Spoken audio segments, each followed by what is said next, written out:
The Abel Prize, often referred to as the Nobel Prize of Mathematics, was established in 2001 to recognize contributions that are of extraordinary depth and influence. It has recently been announced that the 2020 Abel Prize will be awarded to Hillel Furstenberg at the Hebrew University of Jerusalem for pioneering the use of methods from probability and dynamics in group theory, number theory, and combinatorics.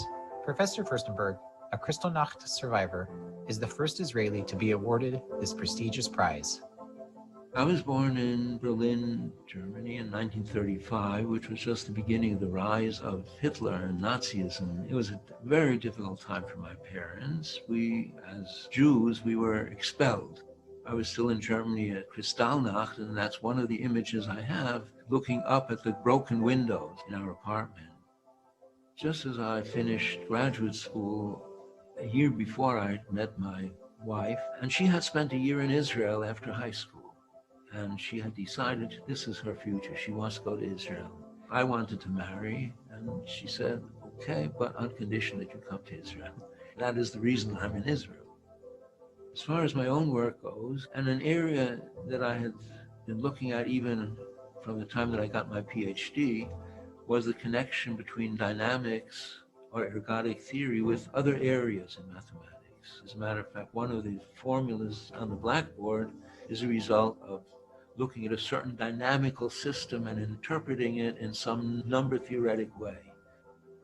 What is so unique and so special about the work of Furstenberg, that various papers that you wrote 30, 40, and 50 years ago, which at that time were considered an important work, but over the years, they became major piece of work. The importance of them evolved. A special perspective on various problems and areas of mathematics completely changed this area. Important thing to know is that there are different kinds of mentality. There are people who are attracted to mathematics, as I was, because of what can be considered the beauty of mathematics. Some of the formulas there on the blackboard for Mathematician are beautiful. Mathematics is a form of beauty with which one can interact, and you can do something about it. He has the inspiration, he has this vision, he has this wisdom, he has the deepness, he's very deep. This is a real inspiration to all of us around.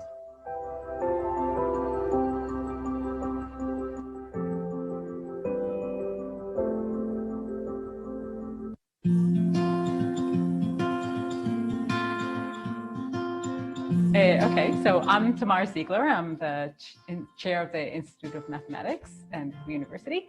I'm honored to be here with Professor Hillel Furstenberg, a recent laureate of the Abel Prize, which is the equivalent of the Nobel Prize in Mathematics. The Einstein Institute is blessed with extraordinary researchers and is recognized as one of the strongest math institutes in the world. And I thought maybe we would start at the beginning. Maybe I'll ask you when you first started becoming interested in mathematics. I owe my mathematical career to my sister, who was 3 years older than I was. And so when we were learning addition in school, she taught me multiplication.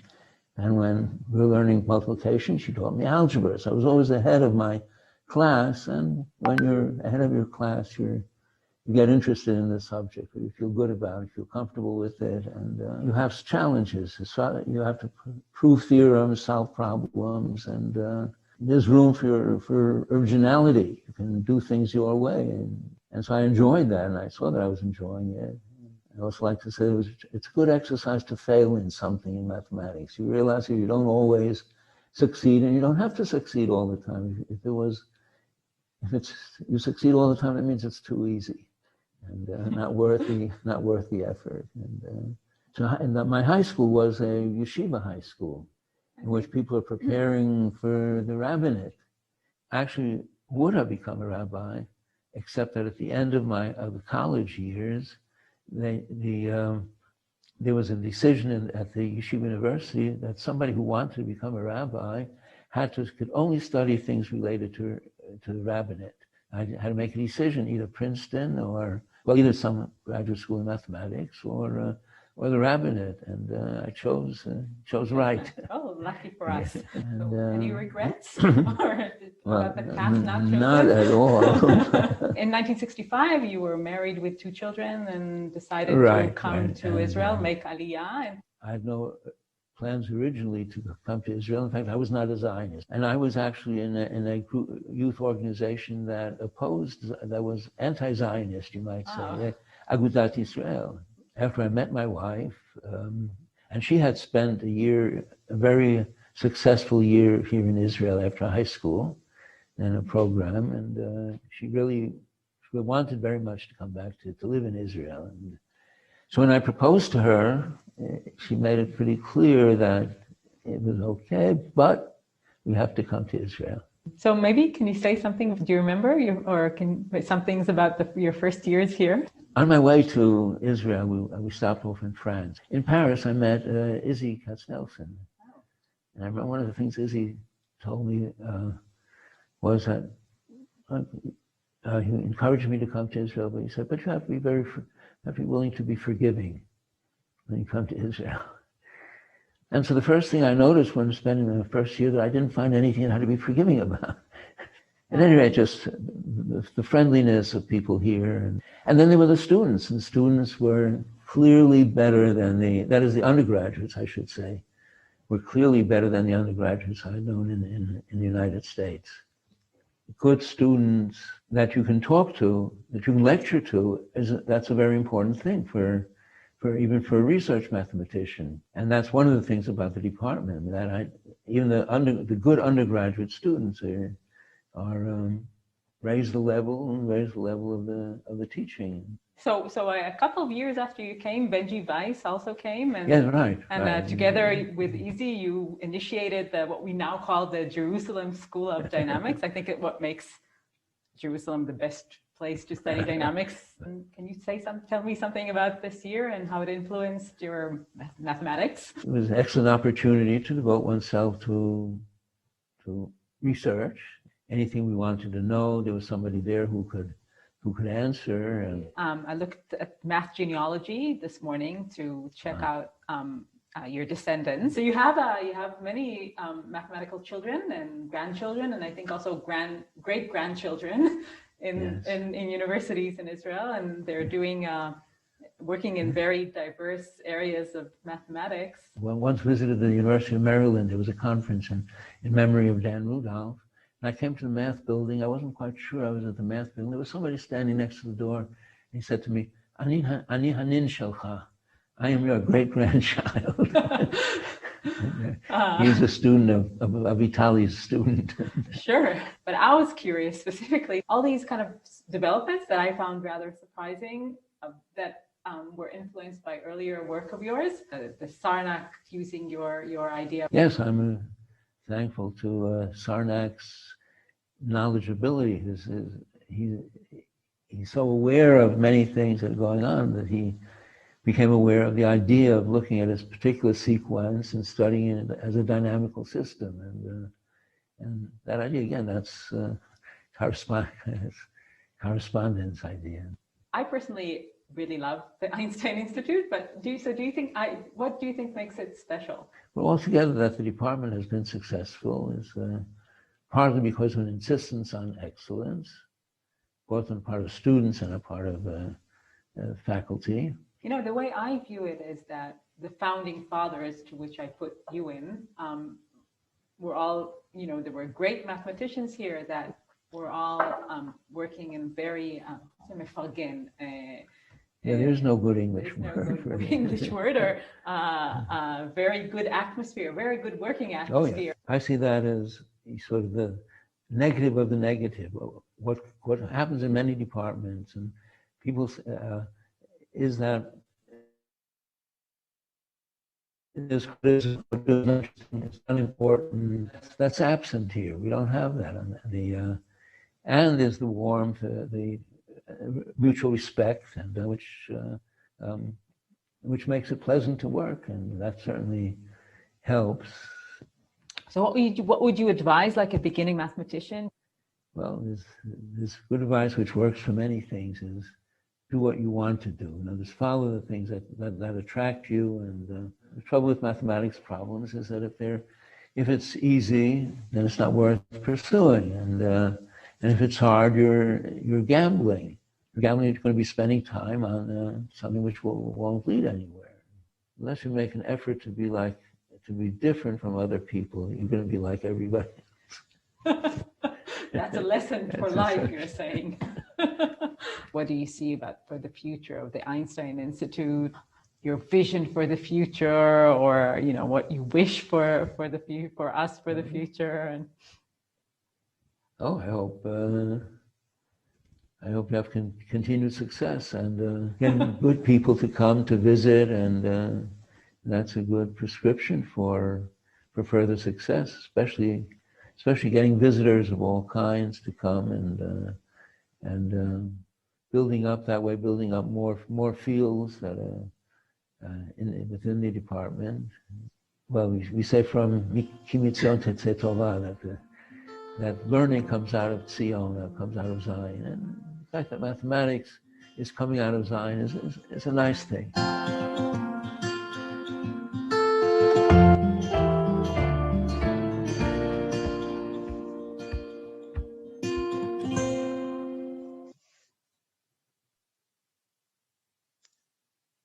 Hello, everyone. Shalom Nukulam. Thank you, Professor Furstenberg and Professor Ziegler, for that fascinating interview, and congratulations again to Professor Furstenberg on his amazing accomplishments. It's my pleasure to welcome you all and to convene this meeting of the Board of Governors of the Hebrew University in Jerusalem. I know we're all veterans of Zoom, and yet we're all perhaps a little bit tired of Zoom. And it is our fervent hope that as many people as possible will be able to be in Jerusalem in person in October.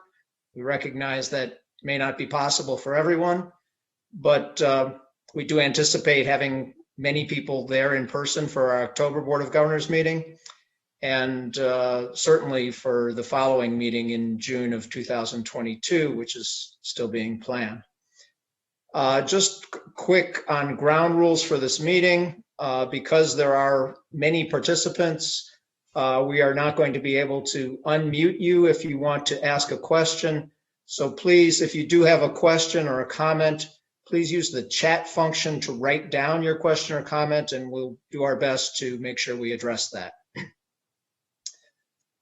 In keeping with what has become my tradition over the last couple of years, in recognition of the centennial, the 7-year observance of the centennial of the Hebrew University, I'd like to comment a little bit about what was going on 100 years ago.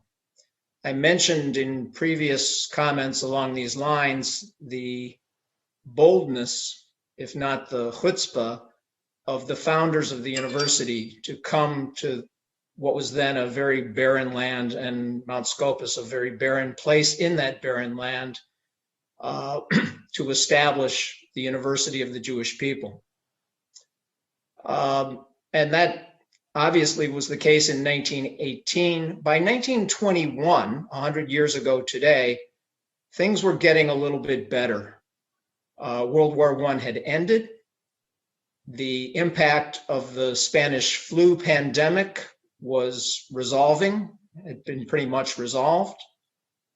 And we'd moved on to the third Aliyah in Israel, when infrastructure was beginning to be in place.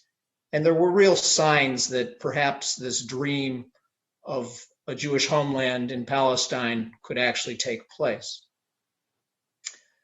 I'd like to talk a little bit about a significant event of 1921, while the founders were still engaged in trying to build the campus of the university on Mount Scopus. And that was in 1921, the Cairo Conference, when the British decided to convene a meeting of many of the interested parties in Cairo to talk about the future of the Middle East, of this particular area. This meeting was led by the new colonial secretary of the UK, a man by the name of Winston Churchill, who came to Cairo and tried to get the various interested parties together to talk about the future there. In keeping with, I think, what were typical British attitudes of the time, Churchill, I think, was guided by a couple of principles, one of which was that there had been a war and that there were consequences of a war, that winners had certain rights and losers had certain obligations. And those, I think, came into play in Churchill's approach to what he was recommending to the British government. But in addition, I think there were attitudes of trying to be fair, trying to recognize the rights of the various parties involved, and to come up with a plan that took all those into account. And so what came out of the 1921 Cairo Conference was a mixture of things. The recommendation to establish Transjordan as a nation, and to appoint Abdullah, a member of the Hussein family who had sided with the British in fighting the Ottomans during World War I. Abdullah was then established as emir, later to become king of Transjordan and Jordan. Abdullah's brother, Faisal, was installed as king of Iraq, a country that was created out of some negotiations, some fighting between the British and the French over the future of their interests there. And the Grand Mufti of Jerusalem was appointed in an attempt to perhaps appease some of the Palestinian Arabs. And most notably, I think for us, Churchill reinforced the commitment of the British government to the establishment of a Jewish homeland in Palestine, which had been declared in the Balfour Declaration some 4 years prior to this Cairo Conference. I think immediately after Churchill made it clear from the conference that he was supportive still of the Balfour Declaration and of the future of a Jewish homeland in Palestine, there were several representatives of the Palestinian Arab community that were very upset about Churchill's decision in that regard, his recommendation in that regard. And so Churchill came to Mount Scopus, to the site of this new University of the Jewish People that was still being built in 1921. The Cairo Conference had been in the first couple of weeks of March. Churchill did some touring, and on March 28th, came to Mount Scopus and addressed his remarks to the critics of this plan that he was recommending. And I think it's, if you'll bear with me, I'd like to read some selective portions of what Churchill had to say to the Hebrew University community, to the Middle East community that day in late March of 1921. This is Churchill speaking. You've asked me in the first place to repudiate the Balfour Declaration and to veto immigration of Jews into Palestine. It is not in my power to do so, nor if it were in my power, would it be my wish. The British government have passed their word by the mouth of Mr. Balfour that they will view with favor the establishment of a national home for Jews in Palestine, and that inevitably involves the immigration of Jews into the country. This declaration of Mr. Balfour and of the British government has been ratified by the Allied powers who have been victorious in the Great War. And it was a declaration made while the war was still in progress, while victory and defeat hung in the balance. It must therefore be regarded as one of the facts definitely established by the triumphant conclusion of the Great War. It is upon this basis that the mandate has been undertaken by Great Britain. It is upon this basis that the mandate will be discharged.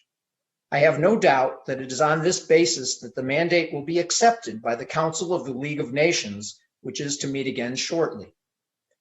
Moreover, it is manifestly right that the Jews, who are scattered all over the world, should have a national center and a national home where some of them may be reunited.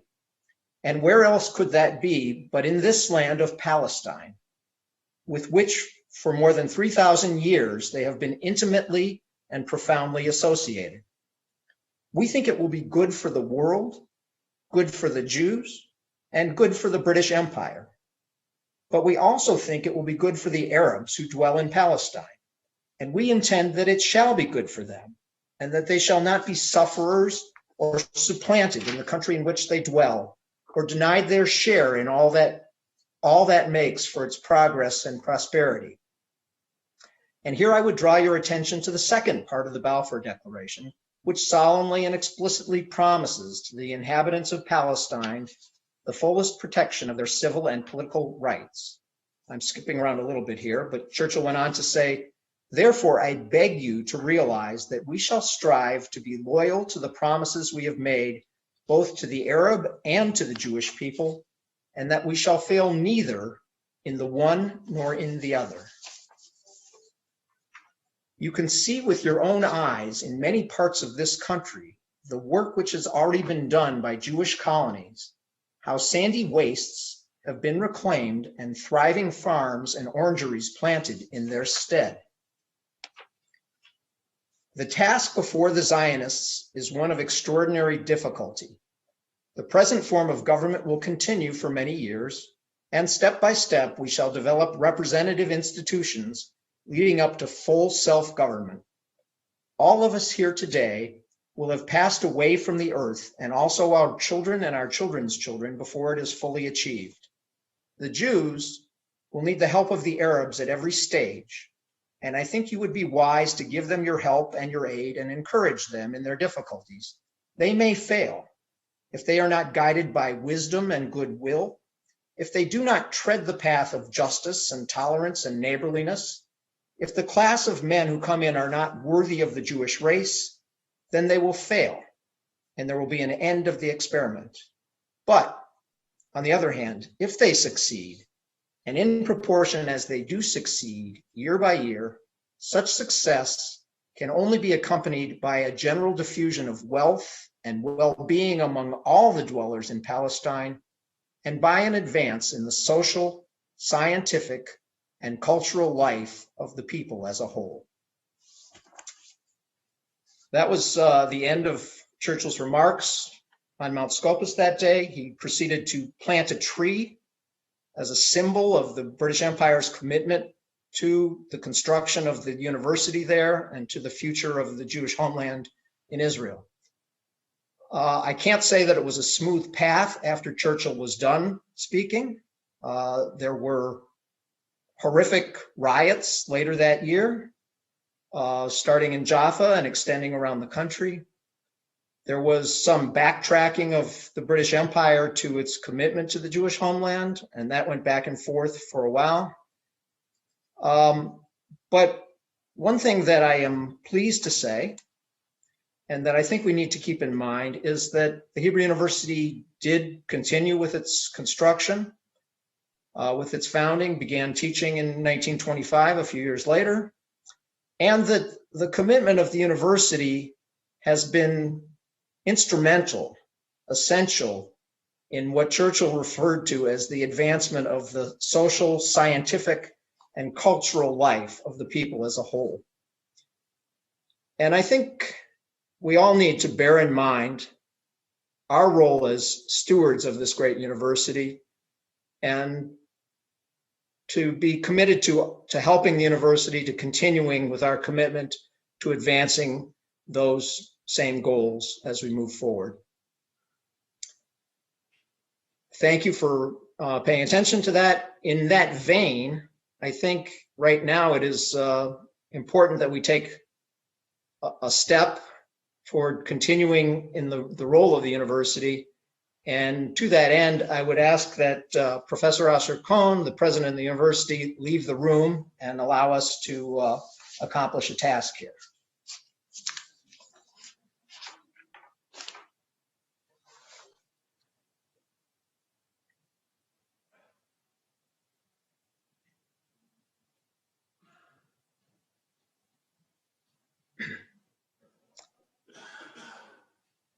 Our first item of business today is to consider ratifying the election of Professor Cohn to a second term as president of the university.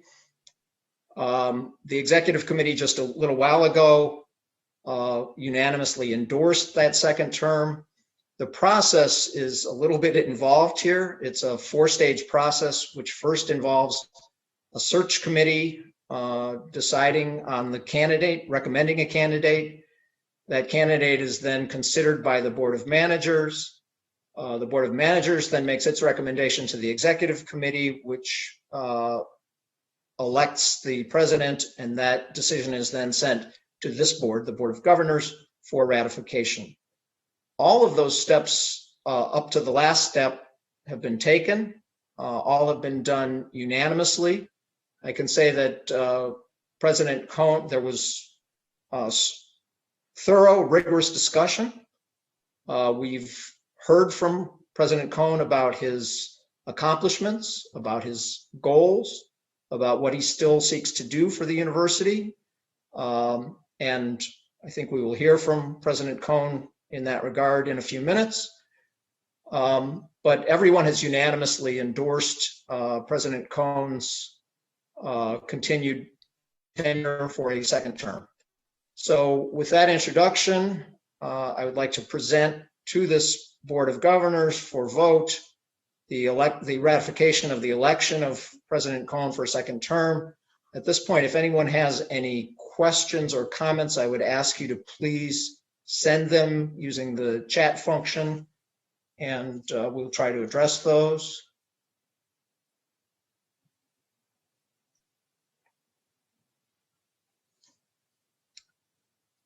I'll give people just a minute because not everybody knows where the chat function is or types all that fast. I want to make sure we do this properly. And I am not seeing any questions come in. So with that, I'd like to use a slightly unusual voting procedure because we have great participation here. I'd ask that I will just interpret everyone as voting affirmatively unless you indicate otherwise. So please, either by the chat function, I guess by the chat function, indicate whether you vote no on this or abstain on this, and I'll give everybody a minute to do that.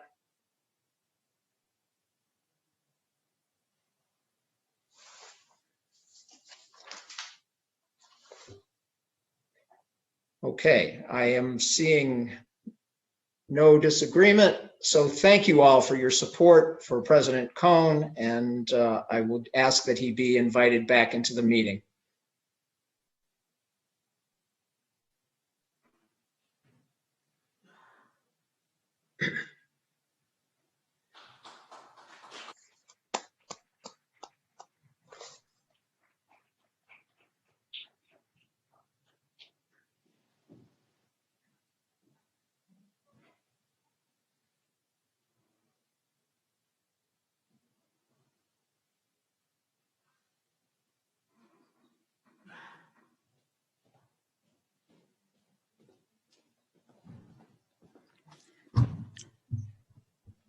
I can't see Asher, but I believe he's back at the podium. Great. Asher, I am delighted to inform you on behalf of the Board of Governors, there's been unanimous ratification of you and strong endorsement of you for a second term as president of the university. Congratulations and thank you for your great work and good luck in your future endeavors for the university.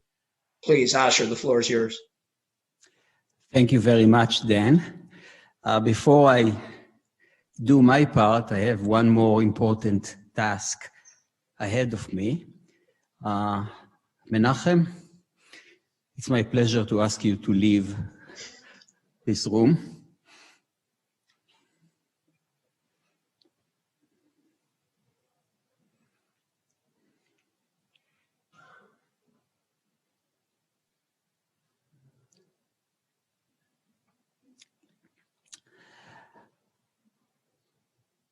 I would like you to approve the nomination of Professor Menachem Bensasson for a second term as the Chancellor of the university. Menachem and I have been working together for a number of years by now. He's been very good, excellent at everything that he did, and is a great help for the university and for me as a chancellor. He relies on his vast experience, knowledge of the university, his personality, everything that he brings with him to the table to help us in everything that we ask and beyond. So I would very much like you to approve his nomination as a chancellor so that he can continue to do the great work that he has been doing in the last 4 years. Thank you. Thank you, Asher. Let's use the same voting procedure. We will interpret you to have voted in favor of this proposal from President Cohn unless you use the chat function to indicate otherwise. And we'll give you a minute or two to do that.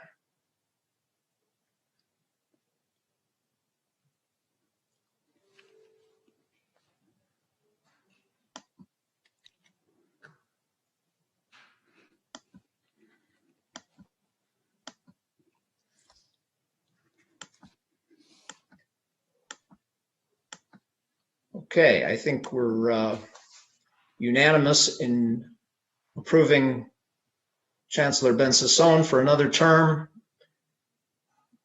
Please invite him back in, Asher, and then we're all dying to hear your remarks.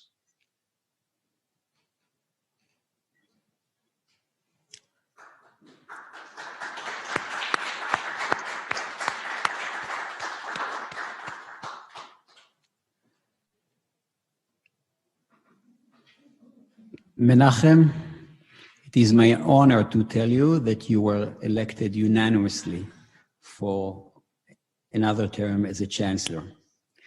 I personally am happy for that. I'm sure the others are, and I hope you are as well. Thank you for your willingness to serve. And now, with your permission, I'll say a few words. It's going to be a little bit atypical of me because it's going to be a little bit longer than usual, so please bear with me. The Hebrew University was the very first big Zionist project when it was founded more than a century ago as the University of the Jewish People and as a liberal and pluralistic institution. And I believe it has been true to its mission ever since. The Hebrew University is the leading university in Israel and one of the leading universities in the world. It is truly a privilege to serve as the president of this great institution. I am humbled and honored to be elected to a second term. I would like to thank the search committee, the board of managers, the executive board, and the board of governors for approving my nomination. I will take this opportunity to review what we did during my first term and briefly sketch our vision for the future. But before doing so, I would like to acknowledge some of the people that were with me, helped me, pushed me, and inspired me along the way so far, and that I hope will continue to assist and push me in the future. I believe that we have a great management team. The rector, Professor Barak Medina, the Director General and Vice President, Mr. Ishai Frenkel, Vice President for Internationalization, Professor Oron Shagrir, Vice President for Research and Development, Professor Reem Stari, and Vice President for External Affairs, Ambassador Yossi Gal. I cannot overemphasize the importance of this management team, and I would like to thank each and every one of them.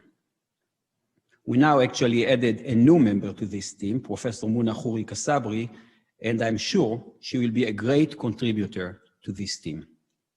I would like to thank Professor Menachem Bensasson, the Chancellor. I think by now you all know Menachem in all of his important roles over the years, really decades, and you know what a great asset he is. Many of the lay leaders of the university provided invaluable help and support. I'm not able to mention here all of them. I will single out two of them that were with me most of this term. Mr. Dan Schlesinger, Chairman of the Board of Governors, and Mr. Ariel Beiton, Chairman of the Board of Managers. I consider now both Dan and Ariel as personal friends of mine. But more importantly, I rely heavily on their wisdom, vision, and their willingness to provide support and guidance whenever I seek it. Lastly, I would like to thank all of you, the entire community of faculty members and friends around the globe. It is a great comfort that I know I can rely on you when the university needs you. Thank you all. Unfortunately, the world is still dealing with the coronavirus pandemic. I hope that with the vaccination program in place, we will see in the near future the end of this horrible pandemic. At least in Israel, there are encouraging signs that this is indeed the case. The pandemic posed and is still posing grave challenges in all parts of our life. I described in several previous presentations how the university is dealing with the pandemic, and I will not repeat it today. I will just make three key observations. One, I hope it is now clear to everyone that the only long-term solution to this pandemic and to many other great challenges the world is facing is via science. The successful vaccination program that we have today and is already in full operation in Israel is just one notable example of solutions provided by science. Two, I'm truly proud of the manner by which we managed to keep our activities during the pandemic. Specifically, we finished 2 full semesters of teaching, and we are now in the midst of the 3rd semester.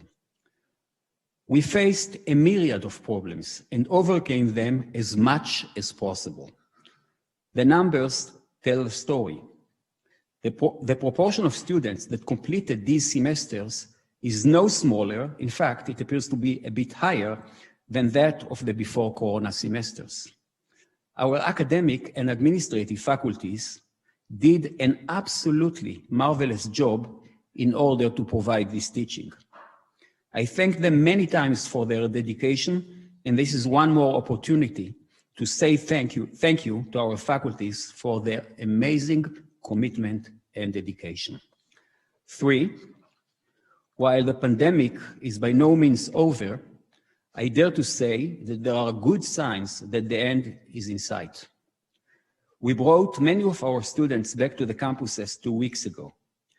We plan to have a live board of governors in October. It may seem a bit optimistic to those of you that are still facing the hardships of the pandemic, but I'm cautiously optimistic that we are toward the end stage of this ordeal, and will be able to host you here in Jerusalem. I very much am looking forward to see you in person in October. Let me now turn to a brief review of what we tried to do over the first term of my presidency. Our vision for the university includes focusing on 4 major categories. Our first goal is to make sure that we have a world-class, top-notch research and teaching. When people think about university, they mostly think about research and teaching. And this is indeed our bread and butter. Like all research universities, we are defined by our success in this domain, such as the 8 Nobel laureates and countless other awards and achievements by our faculty and students. In this day and age, part of excellence in both research and teaching involves internationalization.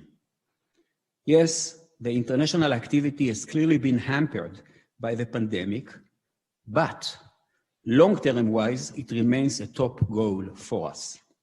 We are a public university that is funded heavily, if not sufficiently so, by the country.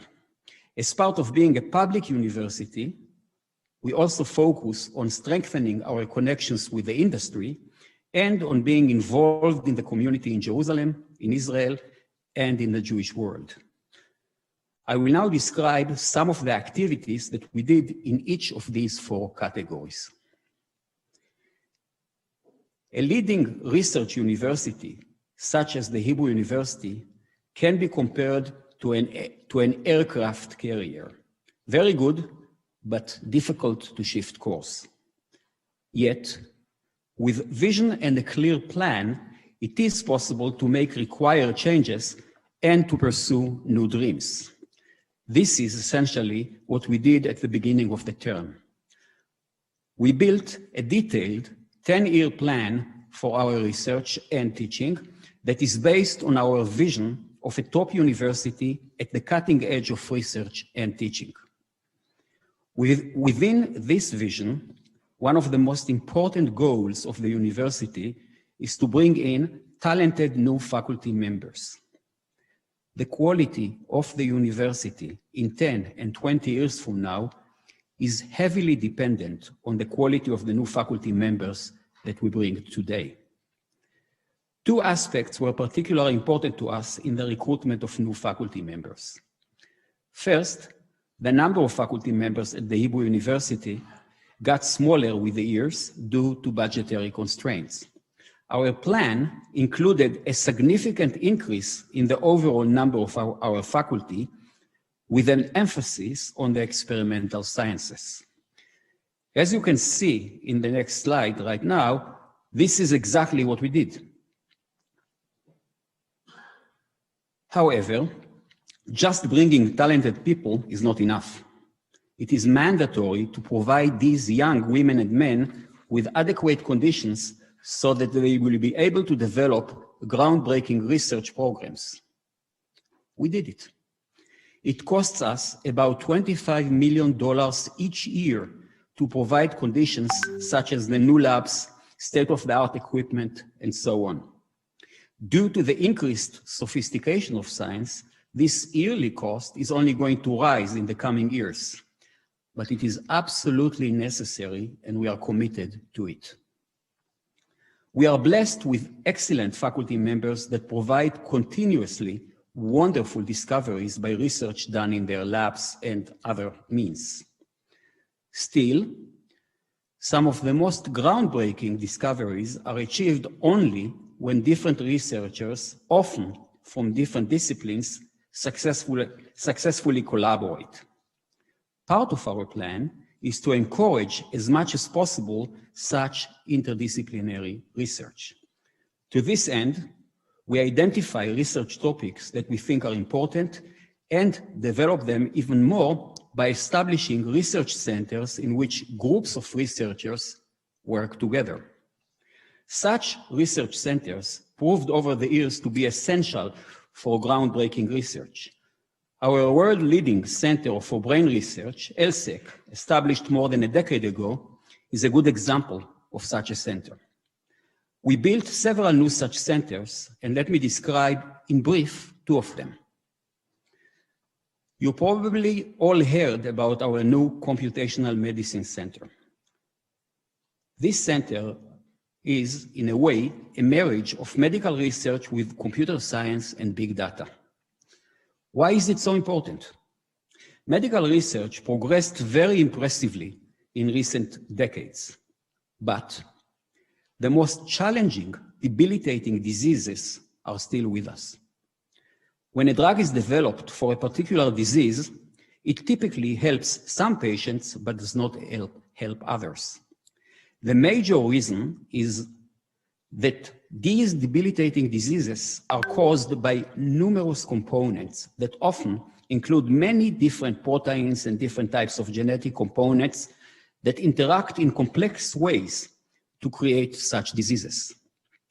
One needs to examine simultaneously many patients in order to identify different types of patients within a particular disease. Over the last few years, it became possible to address this complexity by our new developed knowledge of analyzing very large medical data sets and connecting them in novel ways to medical research. This type of research, which we call computational medicine, has a huge potential to provide remedies to many of the diseases that so far eluded us. We at the Hebrew University are fortunate to have all the expertise for computational medicine. In fact, some of it was even used in some of the corona research projects done at the university. I believe that this center will provide answers to some of the most challenging medical problems the humanity is facing. On the other side of Jerusalem, in the Mount Scopus campus, we are building a center for digital humanities. A lot of research in the humanities is done by analyzing texts. Digital humanities aims to add another ingredient to this research. For example, we can digitally scan huge amounts of text, and then we can focus on keywords or key concepts and find commonalities that are very difficult to do manually. We believe that digital humanities will augment the time-honored research done in the humanities and may add new insights to some of the basic questions asked in the humanities. We recently received a generous donation from the Alfred Landecker Foundation in Germany and built a new center for digital humanities. Let me add the internationalization part as well. Research is inherently collaborative. Original research done in one place is published and then is often followed up by additional research in other parts of the world. This is the way of life in science. In addition, many specific research projects are done by a collaboration of several groups, often from different countries. The advantage here is that each group brings to the table its own expertise, and the outcome may be better than the sum of the parts. Despite the difficulties in mobility created by the pandemic, we were able to form several new international research collaborations with other leading universities. You can see some of our new collaborations, all with leading universities. We just recently signed a new agreement with the University of Toronto, the University of Illinois as part of a very large project called DPI. We are now working on a new collaboration with UCLA. And taking advantage of the recent peace agreement with the Emirates, here in the Middle East, we are now working on exciting collaboration with a leading university in the Emirates. All in all, we built over the last few years a very rich network of collaborations across the entire globe, spanning Europe, Asia, North and South America, and Australia, which I believe would contribute significantly to our research and will enrich our students as well. A third priority category is to increase our involvement with the industry, and particularly with the elite industry, high-tech, biotech, and nanotech. We believe that the connection between the university and the industry ought to be a two-way interaction. Despite rumors to the contrary, the current flourishing of the elite industry owes a great deal to the universities. Many companies are still relying on knowledge generated at the universities. Our faculty regularly consult many such companies, and our graduates are often the leaders of this industry. At the same time, ideas from the industry can certainly trigger new research directions in the university as well. To this end, we are now building an innovation park right at our science campus, the Safra campus in Givat Ram. You see the design of this park, composed of 4 connected buildings. Work on this project has already begun. The first building will be finished in 2024, and when the park will be completed in approximately 2027, personally I believe before that, it will house approximately 10,000 employees on the area, totaling approximately 200,000 square meters. It will enable many of our students during their study to be involved with the company in the park, and most importantly, It will create a vibrant ambience for a two-way interaction between the university and the many companies that will be located at the park. Innovation goes well beyond the elite industry. For generations, we educated our students by providing knowledge in different disciplines and by teaching them critical thinking. We believe that in today's world, we need more. We need to encourage our students to be proactive, to be innovative. To that end, we established an innovation center in which we offer a variety of activities that encourage our students to pursue their dreams in whatever direction they choose to go. We recently received a generous gift from the Asper Foundation that will enable us to develop this center called the Asper Huji Innovate even more. Our aim is to create a high standard of innovation in a land where innovation is anyways a common occurrence. The fourth major goal of the university is to be deeply involved in the community. We are involved in numerous social projects aiming to contribute to our community in Jerusalem, in Israel, and beyond. Here too, we look for every opportunity within our means to help social causes. Let me mention briefly two recent initiatives. First, we brought the Israeli Center for Addiction to the Mount Scopus campus. Addiction, unfortunately, is a rapidly spreading social disease. The center provides help for people in the community that suffer from addiction. Our aim is to use our experts in psychology, social work, and medicine to help the center in this highly important mission.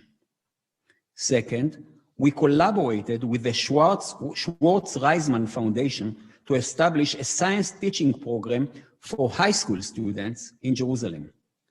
I will not go into details, and I will just say that this program may fundamentally change the manner by which science is being taught to high school students in Jerusalem. A word about the future. We do have a future too. We aim to continue developing the university to make sure that it stays at the front end of the world academia. We will do it within the overall vision of the university, in which we focus on our four categories, seen again in the slide. We will continue to develop our cutting-edge research and teaching and continue to build leading research centers with high impact on Israel and the world.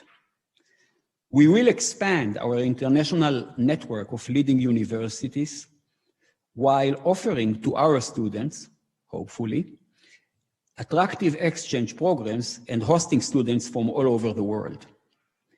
We will expand our social commitment to diversity and to social causes and will interact intensively with the industry.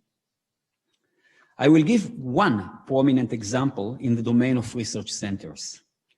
A few weeks ago, we established a new university-wide center for sustainability.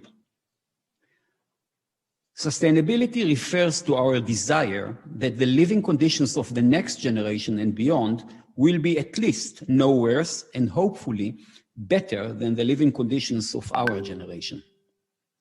I do not need to tell you that the climate on this planet is changing and the living conditions in many parts of the world are getting worse. We are already at the sad stage that we see signs to this situation every day. Sustainability on its different guises might be the most challenging issue that will be faced by the human race in the coming decades. This is a very broad issue that involves many dimensions. One can think of climate research. One can think of new technologies for producing food.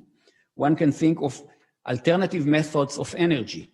One can think of the social and legal issues that are involved in the policies that may be required for it. We already have researchers in each of these domains. However, these researchers are typically involved in their own field and do not sufficiently interact with researchers from other fields of sustainability.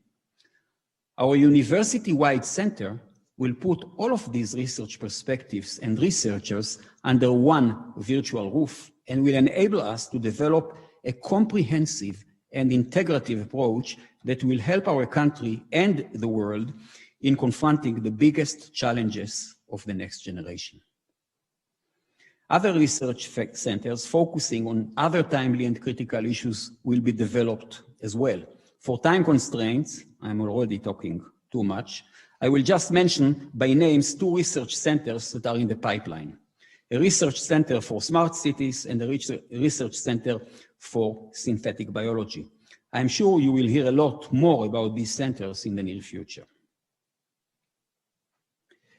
As I'm sure you know, all these dreams, plans, projects cannot be done without proper funding.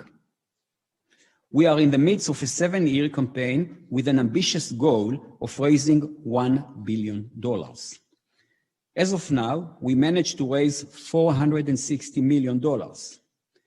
Despite the pandemic, which clearly does not help fundraising, I believe that we can even surpass the $1 billion of the campaign. Personally, I am committed to do everything possible to reach this goal. Let me say once again that I am truly proud to continue serving as the president of the Hebrew University. We have a great brand name. We are the leading university in Israel and one of the leading universities in the world, and everyone knows that.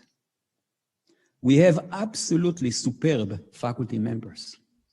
We have truly loyal friends and supporters, and many of them are in this meeting. I truly believe that we have a bright future ahead of us. I hope you share this belief. I want to end as I started, with thanks to you all. Thank you very much.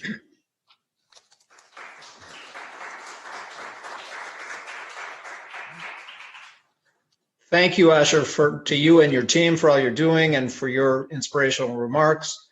Does anyone have questions or comments for Professor Cohn? If so, please use the chat function to write them down.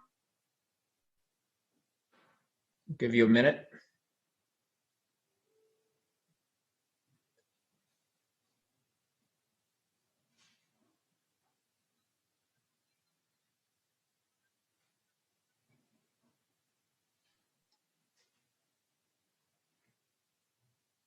I'm not seeing any questions come in, so why don't we move on to our next item of business. If anyone does have questions, please continue to write them down. Either we'll find a time today for President Cohn to respond, or I can get the question to him and he can get back to you by email. Our next agenda item is an address from the University Rector, Barak Medina. Barak.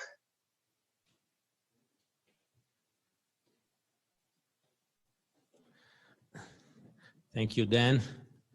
Hi, everyone. It's great to be here. I should say at the outset that a few days ago, a colleague telling me about a moment in your work, in your position as rector, which fulfilled you with joy. And one of these moments, usually, is when we meet in this occasion of the Board of Governors. And I should admit that the inability to meet in person this year and last year as well is a bit frustrating. And of course, we all hope that we will be able to meet in October. Personally, I conclude on September 30th.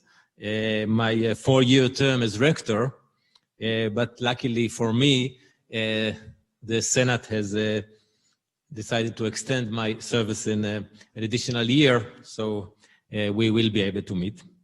And I would like to begin by congratulating Asher for being elected for a second term. I think it's I can tell on behalf of the entire management of the university, the deans that share the burden, the vice rectors and all of us, that we are all grateful, Asher, for your leadership, the exemplary way in which you show us what teamwork really is, the vision, the wisdom, the trust that you give to all of us. I think it is something that is invaluable, and thank you for that. I will be brief in my presentation because I think Asher said almost everything that should be said. I'll just begin with this verse from Tzfania. I think the English translation is not that good. It says, the first part of this verse says, "V'haya ba'et hahi achapes et Yerushalayim b'nerot." At that time, I will search Jerusalem with lamps or with candles. And this part of the verse is provided in the Talmud as a justification why, when we do the Bdikat Chametz before Pesach, before Passover, we use candles to search for the Chametz. But we should remember the second part of this verse that says, "V'haya ba'et hahi achapes et Yerushalayim b'nerot, ופקדתי על האנשים הקופאים על שמריהם, האומרים בלבבם לא ייטב אדוני ולא ירא." At that time I will search Jerusalem with lamps and punish. Upakadeti means punish in this context, those who are complacent, who are like wine left on its dregs, who think the Lord will do nothing, either good or bad. And from our perspective, I think this is something that we believe in, the ideal not to be complacent, not to give up hope, to believe that we can change. It is our deeds that can do good or bad, and we do our best, at least we try to do good for our society and for our university. And again, it's an opportunity to thank you all for your support, for being part of our community. I'll share with you very briefly some aspects of what we are doing at the university. I'll start with the issue that Asher referred to in his speech as well, the issue of teaching and research during COVID.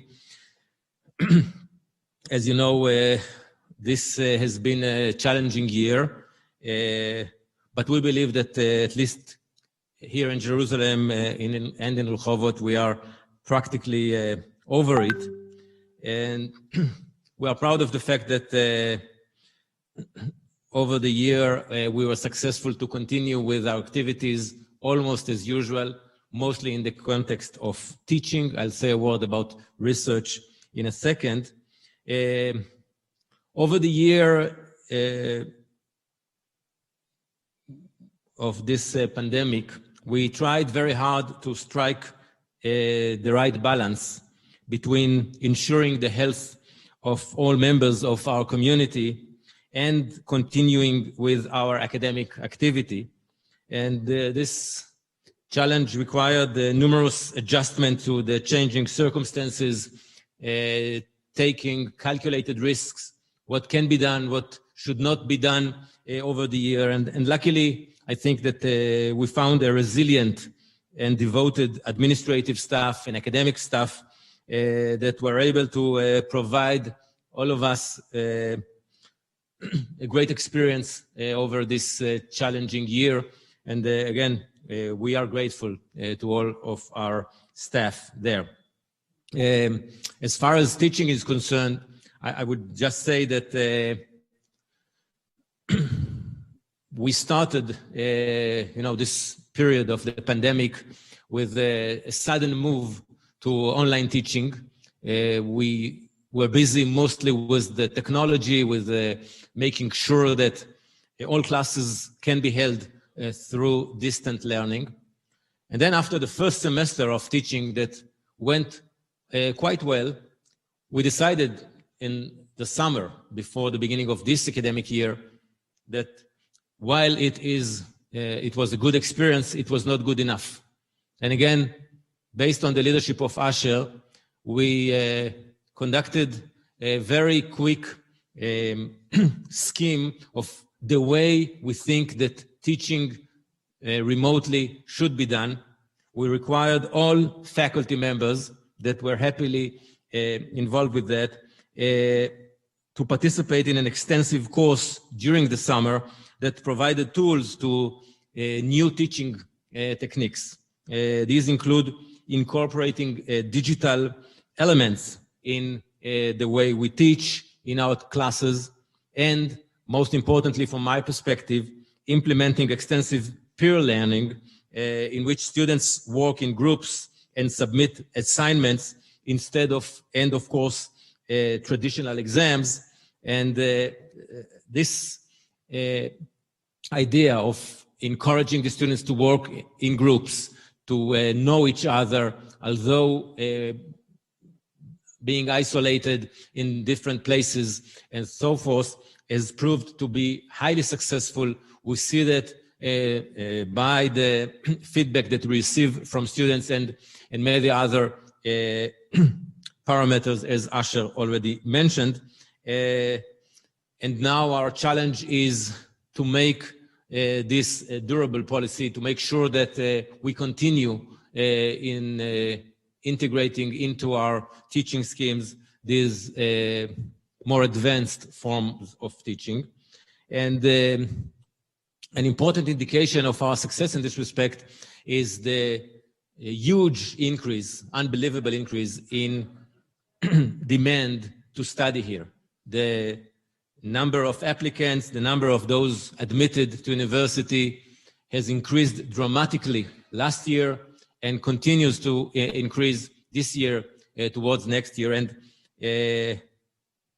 we are happy to report that the number of those enrolled to the university for next year, the so-called yield rate, has doubled the number of the same period last year, which was already a very successful year in this respect. And we are proud not only by these numbers as such, but by what they indicate, that we are probably doing something right in this respect.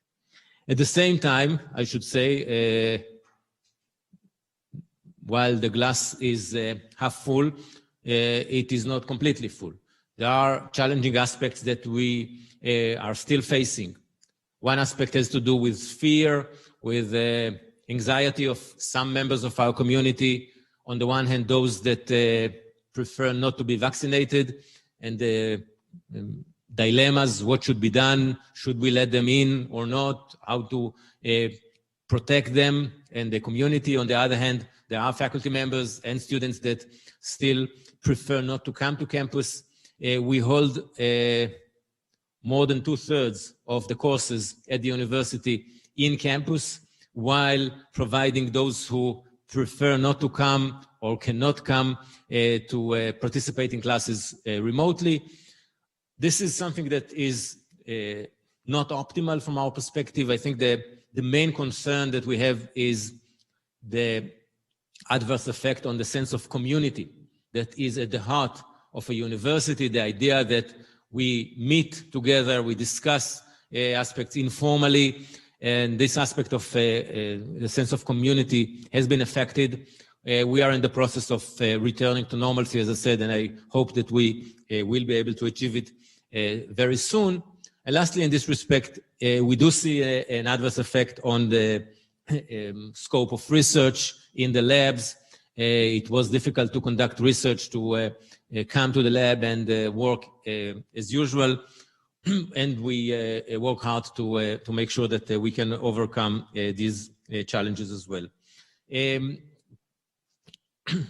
Of course, as you know, we are committed to the issues of diversity at the university, and as well as to make sure that we are tolerant and we respect human dignity of all members of our community.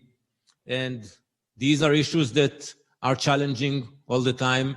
Recent events in Jerusalem, I assume that at least some of you has followed the news, the unfortunate news about riots, and again, the back of fear in Jerusalem. But we view it as our mission to serve as a stronghold of liberalism here in Jerusalem, to make sure that we provide a safe haven to all people from all sections of our society. But it is a challenge. It's not something easy. As you already heard, we are very happy to have a new member in the team of vice presidents, Professor Muna Khoury-Kasabri, the current dean of the School of Social Work, that will be in charge, in part, on the issue of ensuring diversity at the university. And I'm sure that with the leadership of Muna, we will do even better in this front. An important field that we put emphasis on is the issue of graduate students in the field of in the fields that are called STEM, the science, technology, engineering, and math. This is again something that bothers us a lot. Graduate students in the fields of computer science, physics, math, biology, biomedicine, agriculture, and related fields are the engine of research in every university. And we decided to put it as one of our major priorities to make sure that the university provides generous support, generous scholarships to all those graduate students. We set ourselves a goal of providing scholarships in the amount of around $20 million annually to these students. We are just in the beginning of the progress of achieving this aim, but this is something that we view as one of our important missions at the university. Again, there is this issue of upgrading of research equipment and services at the university. As I already mentioned yesterday in my remarks to in the discussion to the executive board, the Hebrew University is proud to be among the leaders in the world in terms of financially adjusted ranking or per dollar academic output at the university. However, of course, this is high ranking in per dollar is not enough, and we are thus working very hard to do better in the context of substantially increasing the resources that we invest in core academic activities and in achieving a further improvement of our per dollar and per capita academic productivity. Lastly, I would mention our aim to become one university. As you know, the Hebrew University is spread to 4 main campuses, and this geographic challenge results sometimes in a lack of collaboration between the different fields, the different scholars in the different campuses and even in the same campus. And we view it as our mission to make sure that interdisciplinary research and teaching is done at the university, and we establish several research centers, as you already heard, some of them from Asher. It has to do with many fields that are at the core of bringing scholars to work together. And as we already heard, we work hard on the issue of sustainability. We established a sustainability center. You will hear a few words about that in a minute from the academic director of this center. And again, this issue of sustainability is something that brings together many of the core visions of us as a university, the idea of working together, different scholars from different fields, the idea of being an example to others in our society, and the importance of working together with government, with industry, with civil society to make our world a better place. And of course, there are many other issues that I will not be able to cover. There is the issue of global collaboration and issues that are related to that.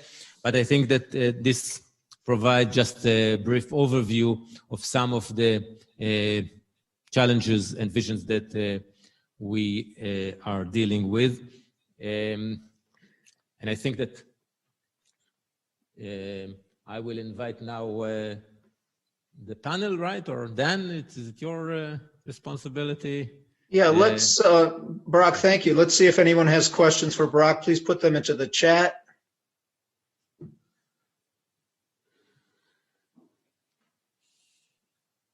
I think we're going to see a short film now. Please do put your questions into the chat.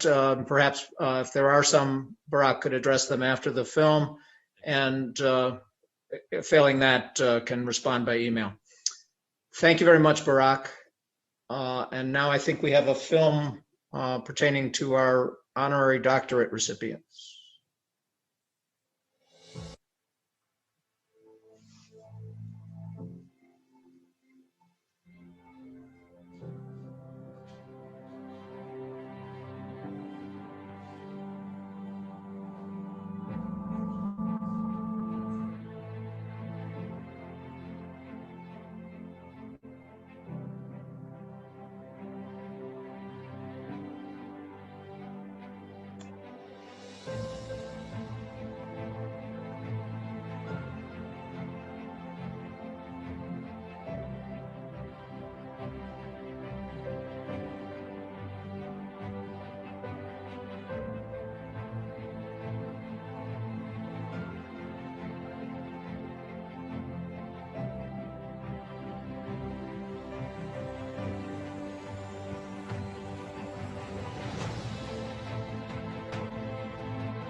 Okay, let's move on to our next agenda item. We have what promises to be a fascinating panel discussion moderated by our Vice Rector, Lilach Sagiv, and I'll let Lilach introduce our illustrious panel.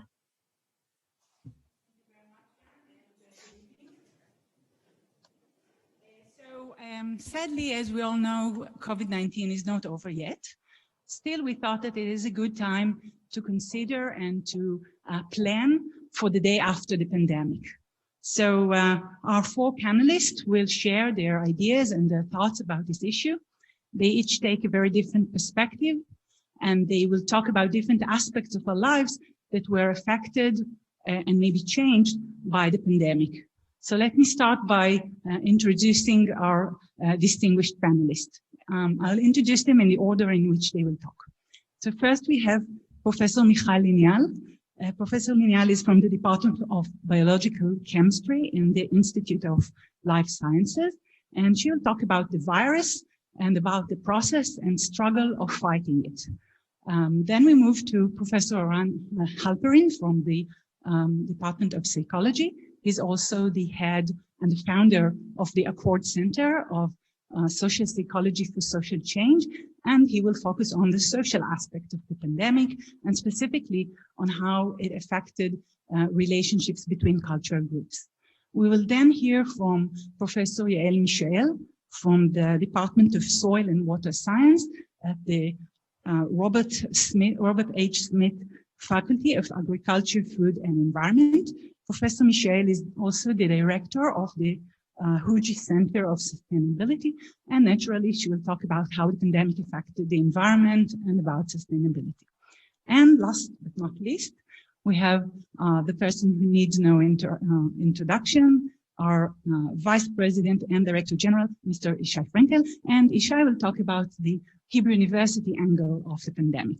So each of the panelists will present their ideas, and then I think we will have time for one follow-up question from me to all of them. And I think by that we will conclude. So without further ado, Professor Linnell.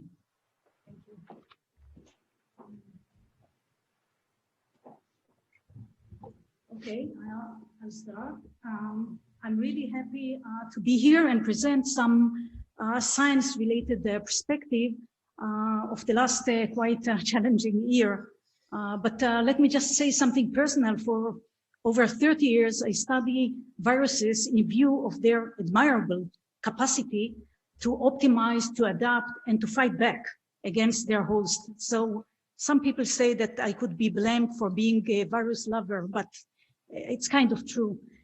So in the coming 5 minutes, I'll be brief in sharing with you 5 small thoughts, about 1 per minute.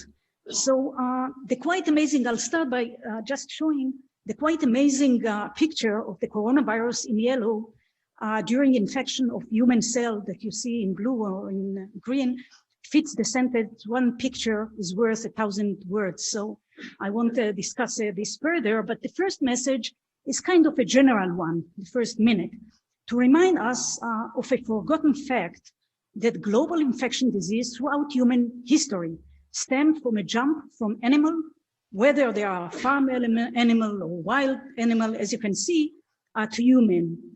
We may not know exactly which animal it is, but unless we are acting proactively to minimize this threat, the next pandemic will follow exactly this trend. So this is the first point.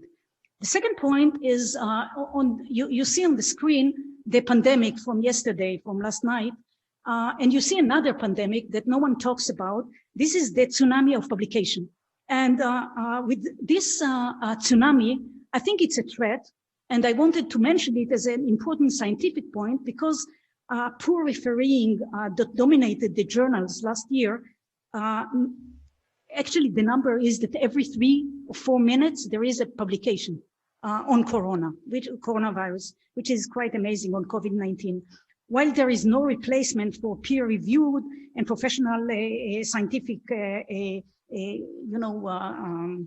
judgment, the scientific community really raised its voice and initiated alternative creative ways to communicate and to appreciate good science. And I mentioned this because I think it's a time for some flexibility in scientific assessment. The third point really goes when we were introduced to the SARS-CoV-2, who are you actually? And I want to mention technology. Within 2 weeks after the Chinese mentioned the virus, the sequence of the virus, which is a sentence of 30,000 letters of RNA, was published. Everybody in the world could see it and everybody could work on it, which was quite amazing. And, but after saying that, I think the disease is really unsolved and it's a failure of science. We do not understand the disease. We understand the virus. We do not understand the complexity of the disease. Actually, most of the important questions that I just listed, part of them are unanswered, even today. And actually, even what type of disease is it? Besides saying corona department, is it a lung disease? Is it a immune disease? Is it, even that is fairly unsolved. And I think no specific drugs, despite a lot of effort, have been developed as of now. That was really made a difference. But within 3 months, technology really took over. And I must say, very, very exciting result came from cryo-EM and other technology that really within weeks, the virus have been viewed in an atomic resolution. This is an achievement that is unprecedented. I mean, it's really unique. And why is that so important? Because you can look for Achilles' heel for this virus, because you see it in such a detailed way. And the last point, or the almost last point, is that really it's all about connectivity. And as you know, one of the most important import in the world was viruses throughout the globe, which is quite terrible. But on the bright side, a community was raised to bring the database of all sequences within 2 months. From February to April, we increased the number of sequences that are available for free for everybody in the world. This is done bottom up, just people that in the initial phase wanted to know something about the influenza. So they built up some database, but immediately in 2 weeks, they became the most important and most successful resource that really is important. And what you can see is something very important, that for a year in time, you can see that we are not dealing with the same virus. As you can see from left to right, this is a new virus. And we can follow the trend of this new virus. So the change in color means that we forget about the original one. It's not with us anymore. We have new ones. And we have to know that it's a moving target. The last point is the vaccination, of course, which is really a unique combination between science and translation and companies. To make this, I don't have to discuss this that much, but 100 companies were engaged in this game. Few reached the line, but we have to remember that this is based on a decade of research into microRNA vaccine or mRNA vaccine or other really huge research behind it. And I think the last message, which is already fifth, is the scientific community working together can do some pretty amazing thing. And I believe that a lot of things will stay for us for a long time beyond vaccination. And I think it's a good point to wrap up and say, I just mentioned the human act. There are consequences, as I said. Quality is important, as I said on the Tsunami of Publication. Sharing is the key. Sharing, and sharing.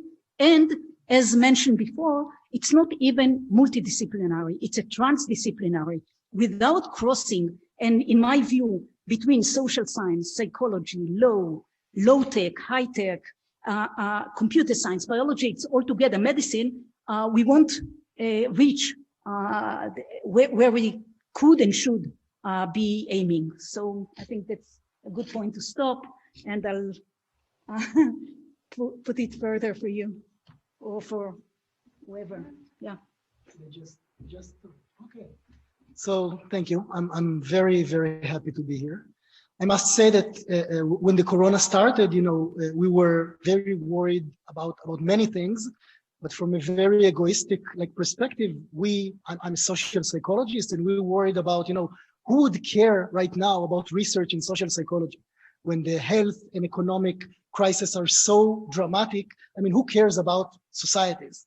And I think that even the mere fact that I'm here right now says something about the fact that now we realize, all of us, that health and economic crises are maybe above and beyond anything else, are also social crises. And I want to talk a little bit about the social aspect of research and the social aspect of this challenge that we experienced in the last year.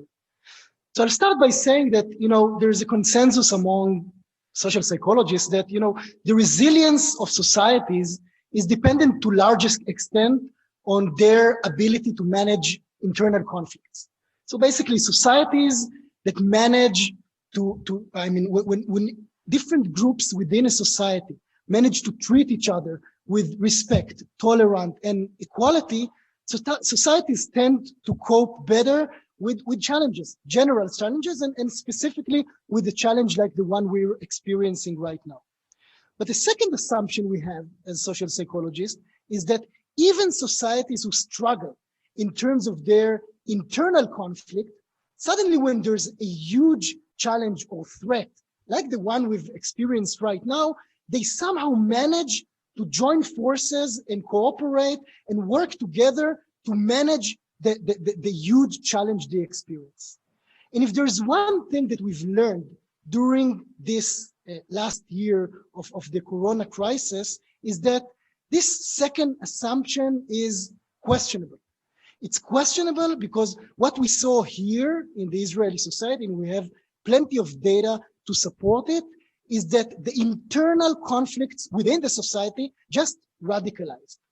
And in many, many ways, what I learned from this year is that we should look at social cohesion as a muscle and as something that if you don't train and if you don't use on routine level, in general times, suddenly when you really, really need it, and we really needed it to face or to cope with this crisis, it suddenly doesn't work.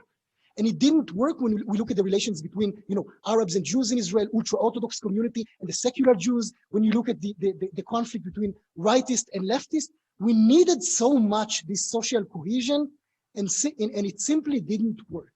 And I want to back it, to some extent with research. We were fortunate enough to be part of a very, very large international collaboration in which scholars from 67 different countries tried to examine what are the most important psychological factors that would lead citizens in different societies to comply to state regulations about the corona. In many ways, what they asked is, what lead people to obey? What would lead people to say, we're willing to give up some of our individual, interests in order to comply to the general society's interests? And the main finding of that study that was done across 67 countries was that the most important factor that led people to comply was what we call sense of belongingness. When people felt that they are part of their society, that they are important part of their society, they feel connected to their society, they were willing to comply with the regulations of the corona. And in the Israeli case, Israel was ranked, unfortunately, rather low in this list of 67 countries, mainly because of the fact that there are many, many groups within the Israeli society that reported they do not feel belong. They do not feel wanted. They do not feel like, the Israeli society is their home. And under these circumstances, it wasn't very surprising that many of them said, okay, so we're also not willing to comply with the regulation of the country. And I think that in many, many ways, the results of this study say something really, really important about what the Israeli society needs right now, because it's not just about the way we face specific challenges like the corona crisis. It will go away at some point, and we will have to live as a society together and deal with other crises. But we need healing, because if there are so many people within our society that feel that they do not belong, that feel that it's hard for them to identify or to feel part of what we call the Israeli society, so there's a huge, huge challenge for us as an Israeli society that the current crisis simply, highlighted or emphasized the importance of that crisis. Thank you. Thank you. We move on.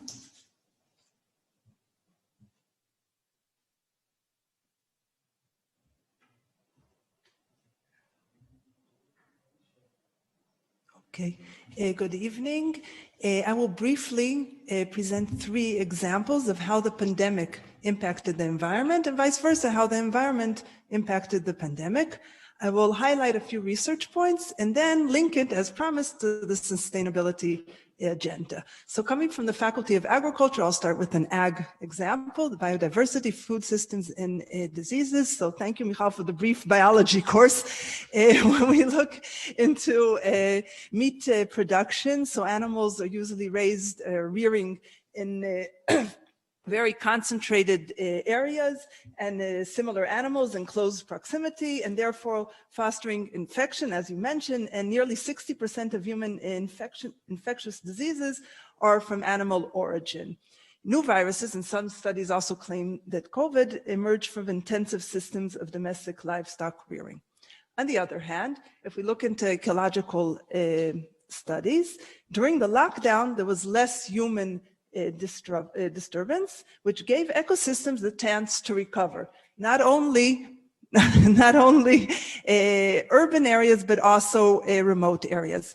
And highlighting a few research aspects, so currently colleges stress the importance of having parks or natural areas within the city. And speaking of the ag aspect, no doubt we all realize that there is a need to improve the practices of livestock rearing. I'll move on to another example that's even closer to home. I'm an environmental chemist, and plastic is one of our biggest enemies currently. It's very persistent in their environment, and we're looking into several technologies, how to recycle it. So I'm skipping down to the bottom line to the research, so looking into waste practices and new recycling technologies. But going back to the impact of the pandemic on the environment and vice versa, so as we all know, due to the pandemic, there was an increase in production of plastic due to goggles, gloves, so on, and a lot of takeaway food, so we increased the pollution. But on the other hand, no doubt that these plastic products also played a crucial role in preventing the spread of the virus. The last example is air quality. I think we've all seen the beautiful pictures of that during the lockdown, the skies were clear, so we had an improvement, mainly due to the decline in transportation. On the other hand, there was a strong link between a long-term exposure to air pollution and the mortality from the virus, which I also think is pretty straightforward. Speaking of research, I think we're aware of the transition to renewable energy, reducing air pollution and carbon emission. Okay, so what can we learn from the pandemic? I think above all humankind needs to learn a lesson in modesty. And as written in Genesis, when God placed, what? Yeah, I didn't say it was easy. As written in Genesis, when God placed Adam in heaven, he said to him, you need to work the land and preserve it. And I think that's the essence of sustainability. It's another way of presenting it. We must lead a lifestyle that enables progress and meets the needs of the present while preserving the functionality of the ecosystem and the environment for further generations. So in the case of the pandemic, there was all of us felt a sense of urgency and drove massive changes in our all life aspects. And I think we should have the same sense of urgency to pursue sustainability. And like the pandemic for sustainability, global changes have no national borders. No one should be left behind, Iran, okay, looking at the social sciences. And prevention is better than cure. So finally, linking it to sustainability, as mentioned by our leadership, they established a new Center for Sustainability. The center aims to promote and incorporate sustainability in the inter and cross-disciplinary. So currently we have a broad range of scientific and teaching and so on activities at the university, but hopefully, or we will, make sure that the center will be a home for all these activities. And above all, it will promote new partnerships between all the people at the university. We also aim to formulate a sustainability-oriented policy, engage in outreach at the local, national, and international levels. Thank you very much.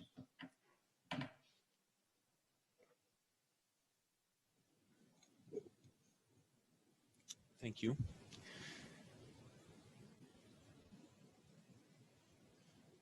So we heard a little bit from the exact sciences, from the social sciences. So a brief reflection, in the humanities on history. So 100 years ago, this is quite a well-known photo. The Roaring '20s started. This was the big boom after the previous big pandemic, of course, after World War I. We've all undergone a very challenging year, perhaps 14 months. We are not yet out of Corona. We hope we are. And it's really time to spend a lot of thinking about the day after, about the world after, and about academia post-pandemic. So here are just a couple of thoughts. These are, I will say, some private thoughts. These are not management decisions or directions, even though they've been, shared and discussed.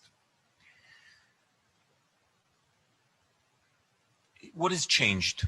I think that as we follow the course of this very difficult year, and as we're starting to emerge across the world, or most parts of the world, we see, I think, three key points.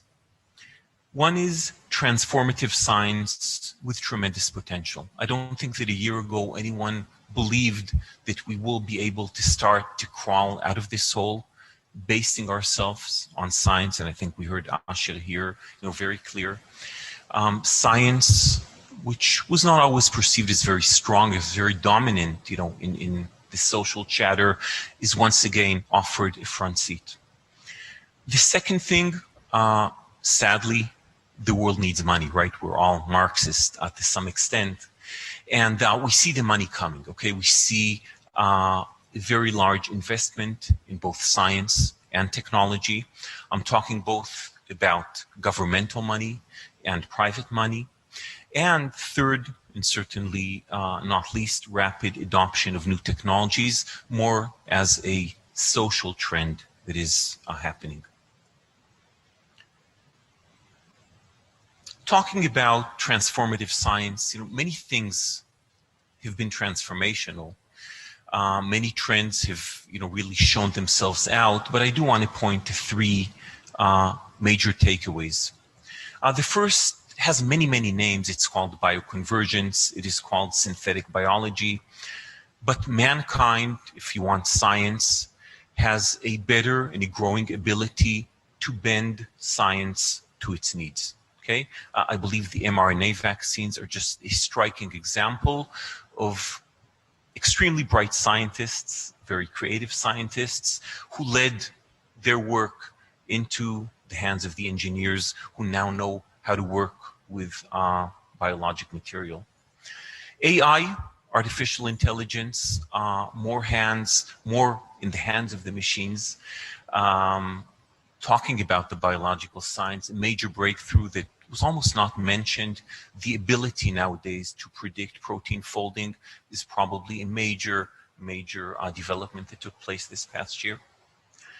Third, in reflecting on the things we heard here from Yael, I think that the psychological jolt that mankind took, that hey, here we are in the middle of the 21st century, and this pandemic, is once here, means we need to think wider, deeper, about what risks we as mankind may encounter. There's no doubt that the environmental risk is probably the biggest, the most significant one, and probably sadly it is going to be much harder to tackle than this one very challenging virus. Talking about the way the government, the way the markets look into what happened here, we are seeing a growing spending of money by governments into R&D, into both basic science research, understanding the importance of basic science, as well as the more applicative, R&D spendings. We see growing investor enthusiasm. We all hope it is real, it's deep. And from what we see right now, I think there are good reasons to believe that these investment trends point to a deeper point of people understanding the importance of these advancements. We also see, as I mentioned, rapid adoption of new technology. Now, some of them are we could not have lived our life this past year without advanced technologies. I mean, without Zoom, everything would grind to a halt. Without e-commerce, our economy would take a much, much bigger hit than it took. But it goes way beyond that. Telemedicine this year underwent a tremendous boost of probably 15 years. Had we not had this terrible pandemic, industrial automation and more. In the big takeaway, I think from all these changes, the importance of science, the money being put into these initiatives, and the fact that socially people are more keen, more adept to come and adopt new technologies, new science, this is a major call for action for all of us and for us as a university, a call for action to, number one, try and clear our minds from the very tactical difficulties of combating this disease, over to planning, thinking about what we want to do, and acting. This is really an opportunity we must not miss. Thank you. Thank you very much, all four of you, for sharing these wonderful ideas and insights. I think you gave us a lot of food for our thoughts for the coming days. You entangled very different aspects of our human existence, starting from the virus itself and the biological system, moving to the broader circle of our social life and how we interact with each other as people and as groups, and then to the even broader circle of the physical environment and aspect of our existence there. And in Ishai's talk, a combination of all of these. And despite this diversity of themes, I think that there were also commonalities across the presentations. So one thing that came to me, probably because I'm a social psychologist myself, is that you actually talked about people and about what people do together. So even in this area of when we talk about technology and big data and machine learning, and it seems like people are less important, we see that even when we have to face a virus, it's all about people, our hopes, our struggles and triumphs, and especially the way we are able to collaborate with each other. Another thing that I think comes across is the need for flexibility and change on one hand, aligned with stability and good practices on the other hand. So clearly we needed flexibility, and science worked because science is all about flexibility and creativity and change. But we had to have good practices. I think science worked because we had these good practices of how we do science, how we do interdisciplinary science, even though we all know it's so difficult. And societies worked when they had good practices, like Ran said, the practice of making people feel that they belong. So I think it's not easy to come up with both stability and flexibility because they contradict each other. But when we can do that, when we are able to do that, this is our way to handling anything, even a pandemic like this. And the third thing that I think was common to all of you is that you all talked both about the challenges, the struggles, sometimes the failures, and at the same time about the more optimistic opportunities that we have for the future. And so as a follow-up question, maybe I have time for two. Okay, so two follow-up questions. So the first one, if you would have to go back to the beginning of the pandemic, is there anything you would like to change, to do differently, either yourself or as a society? And we'll reverse the order and start with Ishai. Wow. Yeah, no, I thought I have time.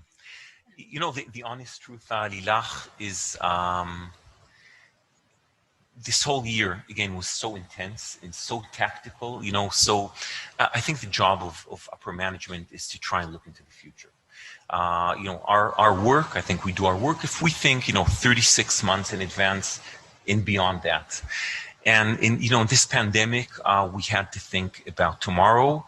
We had to think about the exact wording of this document and that document. And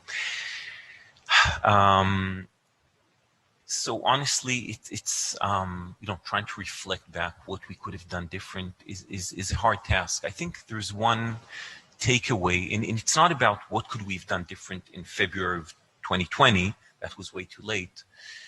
But I think that improving our teaching is one thing we could have and should have done better. That is not only, and I think Barak related to it very nice, it's not just about the physical infrastructure, you know, of putting things online or MOOCs or so and so on. It's about changing the way we teach, about changing or improving the interaction between our teachers and our students. And, you know, happily, this pandemic forced us into it. That is one thing we should have done much earlier, and I really hope a big takeaway here will be to do better teaching. Yeah. In retrospect, it's hard. I agree with you on that point to think what we would have done differently. But I agree in the teaching aspect, it raised a few regrets. Why didn't we think of doing this earlier, putting more things online, using the platforms that existed or semi-existed more extensively, reaching out to students that don't come to class, what we did more often. So that was definitely a lesson from the exact sciences or experimental sciences. So it also drove us to see what can we do not in the lab, which we weren't doing beforehand. So what can you do at your desk besides literature review? More thoroughly asking questions, looking for answers, and sometimes we skip the literature review and we go to an experiment and only later on we noticed, hey, someone did it already. So this actually gave us time to pause and to pick through the literature more. So I would say that, yeah. So for me, I'll be honest, it's very clear. I mean, the thing that I felt that I missed at the beginning of the pandemic is looking more closely at the mental health challenges of my students, of my research students. I think that being a research student, PhD students or postdocs during this period of time, most of them are young people with no families. It took me, and I take the risk and say us, too long to identify this as a very, very important challenge. I think that I feel like we're dealing with it much better right now, but it took me too long to see it. So going back, I really remember myself struggling of what can be done now. And I remember very early in the pandemic, really when it's only started, I was trying really hard to get the data from the Ministry of Health, from this and that. Total failure. I mean, I couldn't do it. And after 2 months or a month, I said, I wrote to just in a Twitter, where can I get, and everybody answered me, okay, go to Korea, go to South Korea. Okay, so I go to South Korea. I got the data, all data on COVID, on health record and so on, but it's all in Korean. I said, okay, no big deal. I gave it to my student and they say, Google Translate. So immediately we had a phenomenal data to work with, which was impossible to get from Israel, which was so frustrating. So I think I really tried and I gave up after 2 months. And I think this is one point that I learned, that we have to be so much more flexible, as mentioned already, in really boosting our ability in front of uncertain situation. And that was the case. And we were very, or not we as a whole, but I think Israel was not great on this, to say the least, in many aspects, and it's just unfortunate. So I think there was a lot to do. So I think we can all learn from all of what you said. And my other question, maybe a more optimistic one, suppose you had all the resources that you need. What would be the one thing, or maybe the first thing that you would do on the day after the pandemic? Iran goes first. Okay, let's totally change the order. Okay, Asher would fly to the moon. I'll say both in terms of my research and in terms of my social change, like motivations. I would say that the main challenge is to ask myself or ourselves, what can be done in order to change social norms within the Israeli society in terms of diversity and inclusion of different groups. I think that that's the main thing. It's not just about people's own positions or feelings about other groups. It's about what people think that is the desired thing to do, what should be done, what's the good or the moral Israeli should do in terms of thinking about different groups. And we have tools in social psychology in terms of creating interventions about how to change norms on the social level. And I think that there's a sense of urgency today in the Israeli society in terms of the relationship between the different groups. And for me, that's the next challenge. Thank you. Yael? I think I already mentioned it. And I don't want to be argumentative, and I'm not sure we need to wait for the day after. We can already start some of our plans and the new center. I'm very excited about it. And yes, we're going ahead with the sustainability. So for you, the most important challenge ahead of us is this sustainability. Yeah. Okay. So it's good that you have a center. Chance. Work it out. But you said all resources, right? Yeah, well, Yeah. you know. Okay, so again, I mentioned this importance of data sharing, which is so important.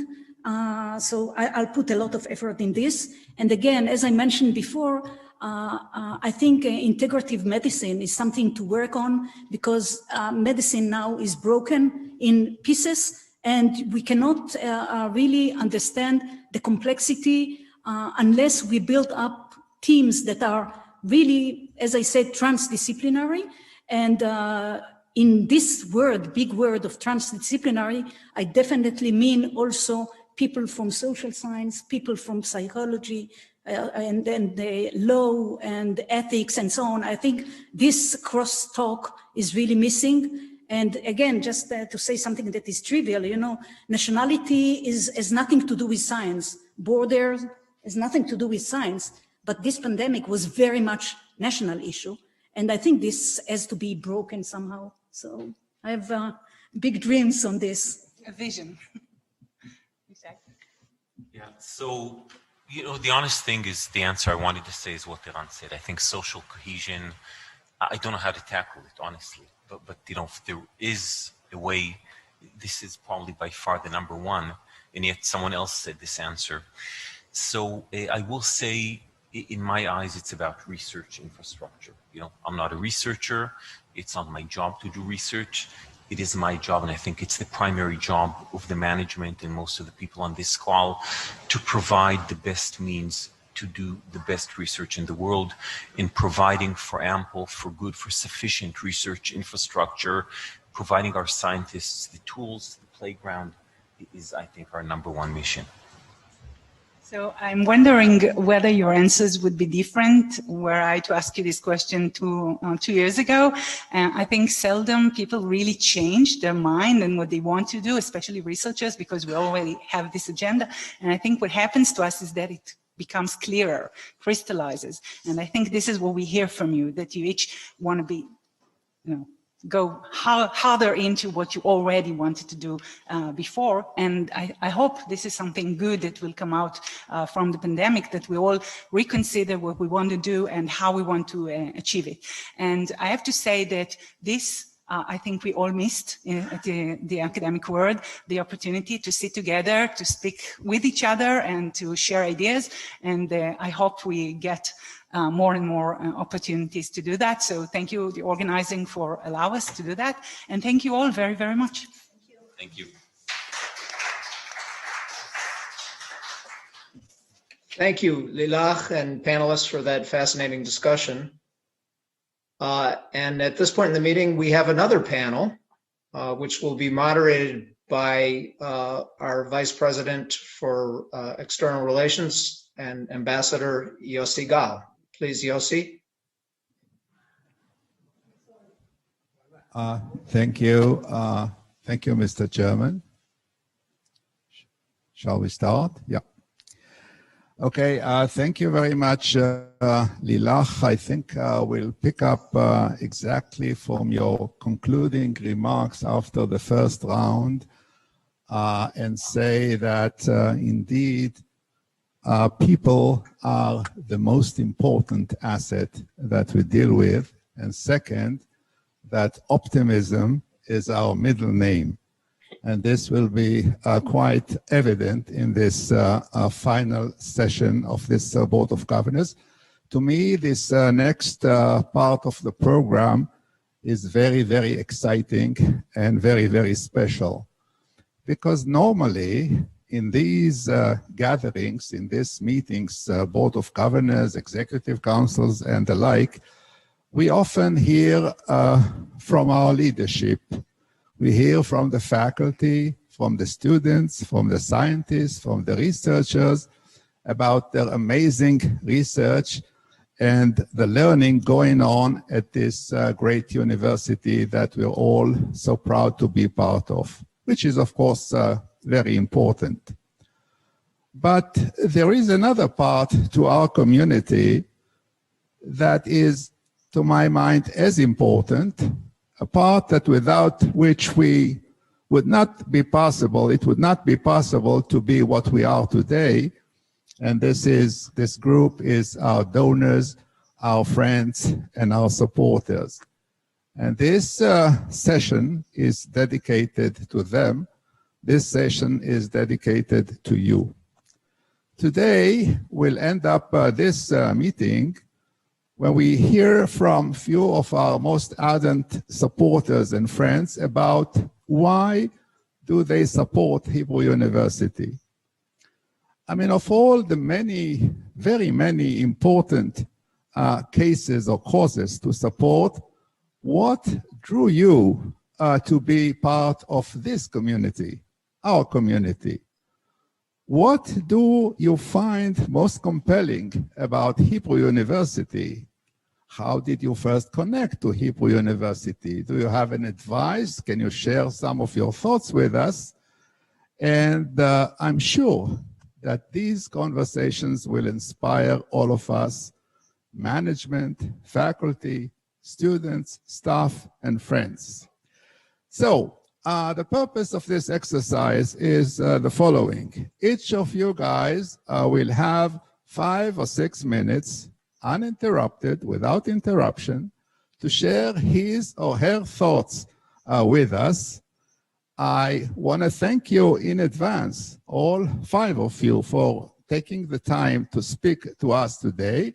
But let me first introduce you to the audience. With us today from the United States, we have Patty Glazer. Welcome, Patty. We're very happy to have you with us. From Canada, with this huge smile, Gail Asper, welcome. From, is it Roma or Milano? Viviana? From Rome, I guess, because you are muted. But from Italy, we have Viviana Kassam. From the United Kingdom, we have Mark Polonsky. And from Israel, we have Eitan Stiva. So we're very happy to have all of you. And as I said, each will be given 5, 6, 7 minutes without interruption to share his or her thoughts with us. Patty, you go first. Thank you very much, Yossi. Can everybody hear me? Yep. Yes, great, thank you. Einstein once said that one must divide one's time between politics and equations. But our equations are much more important to me. Whether it's social sciences or science or technology, that's what's always impressed me about Hebrew University. One must divide one's time between politics and equations. I offer this to you as one of the things that has most impressed me about Hebrew University, that unlike American universities so often, the best and the brightest are sitting in atop some ivory tower, completely uninvolved in the community that they live in and contributing to solutions to problems of the communities that they live in. Israel can't afford that. So what has always appealed to me is, of all the people I've met, the social scientists, the biologists, the people involved in the agriculture school, the people involved in the political science group, and certainly the scientists, they all have a compunction to make a contribution, not just academically, but to their community. And they're intimately involved in their community. That's such a rare gift. And I appreciate it as an outsider looking in and starting to feel more and more like an insider looking out. Second, and I've told this story before, and I'm sorry to bore people with this, but when I first got involved in Hebrew University, Harvey Sobert, who was a huge backer from Los Angeles of the university, said, let me arrange for your trip to Israel. I said, well, you can arrange some of it, but we want to do our own thing. The first thing he did was arrange a time to go to the prime minister's office. And I'm thinking, okay, they're going to be 500 people. Somebody from his office will stand up and say, we're going to plant a tree for you, and end of conversation. What happened is that I'm escorted into the prime minister's office, Shimon Peres, and he is a little late because he's meeting with people like Mubarak and Arafat. And I'm from, ladies and gentlemen, for those of you who know America, I'm from West Virginia, one of the poorest states in the country, and certainly one of the least sophisticated. And Perez comes in a few minutes late, apologizes, and then sits down and has a 45-minute conversation with me, not about trivial things, about significant things. And I'm thinking, oh my goodness, he's going to listen to me and I'm going to give him my view, and he's certainly giving me his. 45 minutes go by. I said, you know, Mr. Prime Minister, I'm sure you have more important things to do than talking to me. He jumps up, walks past his Nobel Peace Prize, picks up a letter on the desk, his desk, and he reads it to me. And but before he reads it, he says, Patty, now I'm Patty, I'm not Miss Glazer anymore, I'm Patty. Patty, I want you to know that I'm not here in meeting with you because you are the most important person in the world, or I don't even know you, so I can't say I like you. But I have a letter here from Harvey Silbert, who demanded that you and I get together and that I meet with you because Harvey Silbert is my friend. And I'm thinking to myself, and I said it when I got back and talked to Harvey, Harvey had impact. Harvey, an American who doesn't live in Israel, does contribute, has an impact on the university and maybe the state of Israel. Very exciting. When I got back, Harvey Silbert never asked me for a penny. I cannot tell you how impressed I was. Never asked me for a penny. And finally, when it kind of went on and on, I said, Harvey, I want to write a check. I want to write a check. I wrote a small check. That was my first time with Hebrew University. So I have received, as a giver, much more than I have given. I am also, and I think I can say this for all of us, I'm born and raised with intellectual curiosity. And if you are a Jew, Jews do great education. They don't do everything great, but they do great education. And for me, to be intellectually curious and be in an institution with the history of Hebrew University, formed and teaching before Israel ever became a state, is beyond attractive for not just me, for all of us. So I have to say to you, in addition to getting more than I give, in addition to contributing to something that has such an impact in Israel, not just in a limited academia, I have to say that I have made amazing friends. Aaron Barak is former president of the Supreme Court, is a friend of mine. That's an amazing thing for me. He's an amazing man. History will judge him to be a great man.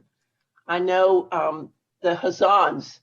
I know Menachem. I know Asher, Mark Mayer, Dan Schlesinger, Stanley Bogan are all friends of mine because we share a vision of both Elia Masonary activities, but guided toward an intellectual institution that is helping not just Israel, not just the Middle East, but the world.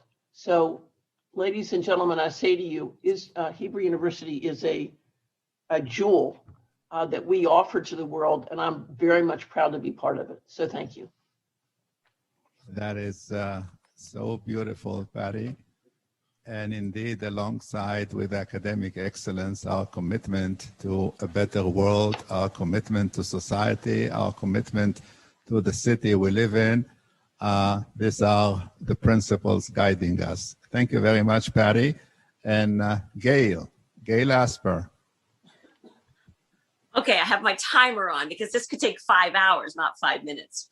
But thank you, Yossi. Let's settle for 4. Okay. Well, my connection goes back about 40 years because my parents, Babs and Israel Asper, were very committed Hebrew U supporters.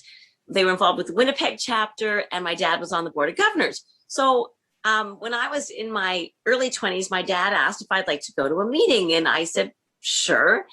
And I have to say, I was blown away at that early age by the incredible research, the incredible work that the university was doing. But I have to admit, I would come to these meetings in my flowy hippie peasant dress that I had just bought for 10 shekels in the old market in the old city. And I would come to these meetings and there'd be these glamorous, stunning, worldly people, especially the Europeans and the South Americans. And the men would be in their designer suits and the women would be dripping with jewels and perfectly coiffed and just the essence of class. So I was quite taken with the quality of people that were coming to the Hebrew University. And then they'd all meet. I love tradition and quality, which is why I love the Hebrew U. And we stay at the King David, which I love because it's dripping with history. But all of these people would meet at the King David bar after the meetings. And I would just sit there in awe as they were discussing the issues of the day and how they could help Hebrew U transform the world. And, it was just something, I felt so honored to be in the presence of these business and community leaders and just seeing how the Hebrew U brought together all these incredible people and really what an incredible family the Jewish world is. Then in my 30s, I was ordered by my dad to become involved with Hebrew U. So I joined the Young Professional and Business Division along with Murray Pally, who's on the call right now, I see. And so one of my first tasks was to chair a big gala taking place 2 weeks after my second son was going to be born. And I will never forget holding this screaming, colicky infant on one arm and dialing away, making my phone calls, selling those bloody tables and tickets and sponsorships. I thought I was going to have a nervous breakdown. And the good news was the gala was a success. I learned how to multitask and fundraise. And my son's 28, he did just fine. Then my dad said he wanted to step down from the board of governors. And he told me that, and he told the Hebrew U that he would like me to take his place. And I don't think he realized this was not something you just inherit. But luckily for me, the Hebrew U said, sure. And I said, yeah, fine. And I got to join this illustrious board of governors. And some of the things that we've been involved with is creating an incredible, a lovely scholarship fund for Rothberg students a long time ago. And I loved working with my mom as we distributed these funds because whenever we'd run out of money from the fund and there were still students who wanted to go, Mom would just tell my dad, Izzy, we need more money. No student should not be allowed to go. He'd send a check and, those kids all went off to Rothberg. And then he had the idea of creating a center for entrepreneurship at the business school. And he really believed that entrepreneurship was the key to Israel's future. So we have thoroughly loved working with the Center for Entrepreneurship, love working with the deans and our new dean, Nicole Adler, our amazing executive directors. We've got Dan Maram and Yishai Yaffe. And the wonderful thing is that this has sparked our latest project, the creation of the Asper Hugie Innovate. We're so honored to be supporting this project where entrepreneurship and innovation are going to permeate every corner of the university and Israel. And we all know that we believe strongly that innovation is going to be the key to a prosperous future for the world. And I can't wait to see what happens next with this initiative because, we're hopefully going to be partnering with some other philanthropists. This is only going to grow and flourish. And I really look forward to working with Amnon Deckel because he is a visionary. So in closing, I have so many great memories of my time at the Hebrew U, freezing to death on the Meyersdorf patio at those opening night receptions. And I'm a Winnipegger, so it's got to be cold when I'm saying it's freezing. Watching my parents' names being unveiled at the Book of the Wall of Life ceremonies, watching my father receive his honorary doctorate, and then my receiving my own honorary doctorate, which is a moment I will always cherish and never forget. And I support this university because of its belief in excellence and world collaboration, building bridges with the Haredi and Israeli Arabs, and now as we see even more with diversity, with people of all abilities. And I'm so proud to be involved with it. I just cannot imagine how bleak and dull my life would be if I hadn't been asked to be involved. And Mo Levy, who is our executive director, we always, when we're in the King David bar after the end of a long day, we always drink a toast to my parents and thank them for getting us involved, and I thank them for getting me involved. And nothing would make me happier than to continue this tradition of family involvement by having my own sons involved as well. So thank you to all of you. Well, two comments first. Thank you for everything you have. Thank you for everything you have done and for everything you will continue to do. And second, please take note that the dress code for the next Board of Governors is a T-shirt, jeans, and sneakers. We've really gone a little bit too casual. Let's bring back the sequined ball gowns of the 80s. Okay, thank you, Gail. And we turn to our third lady, Viviana Kassam. Okay, I enjoyed very much listening to Gail and Patty. My story is a totally different one. My father was there and my family were very involved with Ben-Gurion University. They were among the founders.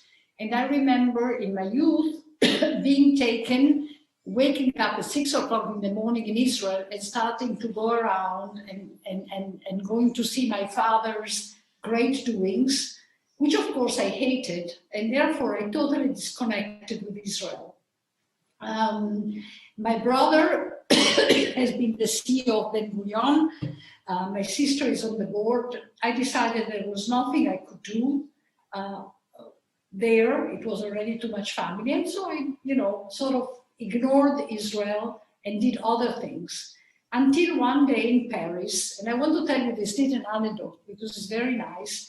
There was a big party giving a prize to Roman Polanski. It was a big ball in Paris in front of the Tour Eiffel, and I was invited by a friend. And all of a sudden, after all the talks, I see this man with curls and broken jeans. He comes up, I thought he was the electrician fixing the audio. And then the man starts talking, and I was appalled by the intelligence, the wittiness, the programs. And it, of course, it was Idan Segev. Who else? I did, and I really enjoyed it. And I said, well, this university is very interesting. It was a Scopus award. Nothing happened until 2-3 years later, when a friend of mine told me, there is a very interesting meeting on brain, and it's at the Chateau Rothschild in the south of France. Why don't you come? And I said, why not? Sounds interesting. I went there, and whom I meet there again is Idan Segev. And again, brilliant. And it was the first brain circle meeting. And I loved the idea of the brain circle. And that's really what caught me. The personal interest in brain, the idea that what brain was, they knew that was like 15 years ago. Nobody talked about brain. And then the possibility to be involved in these things that I thought was genius, complete genius.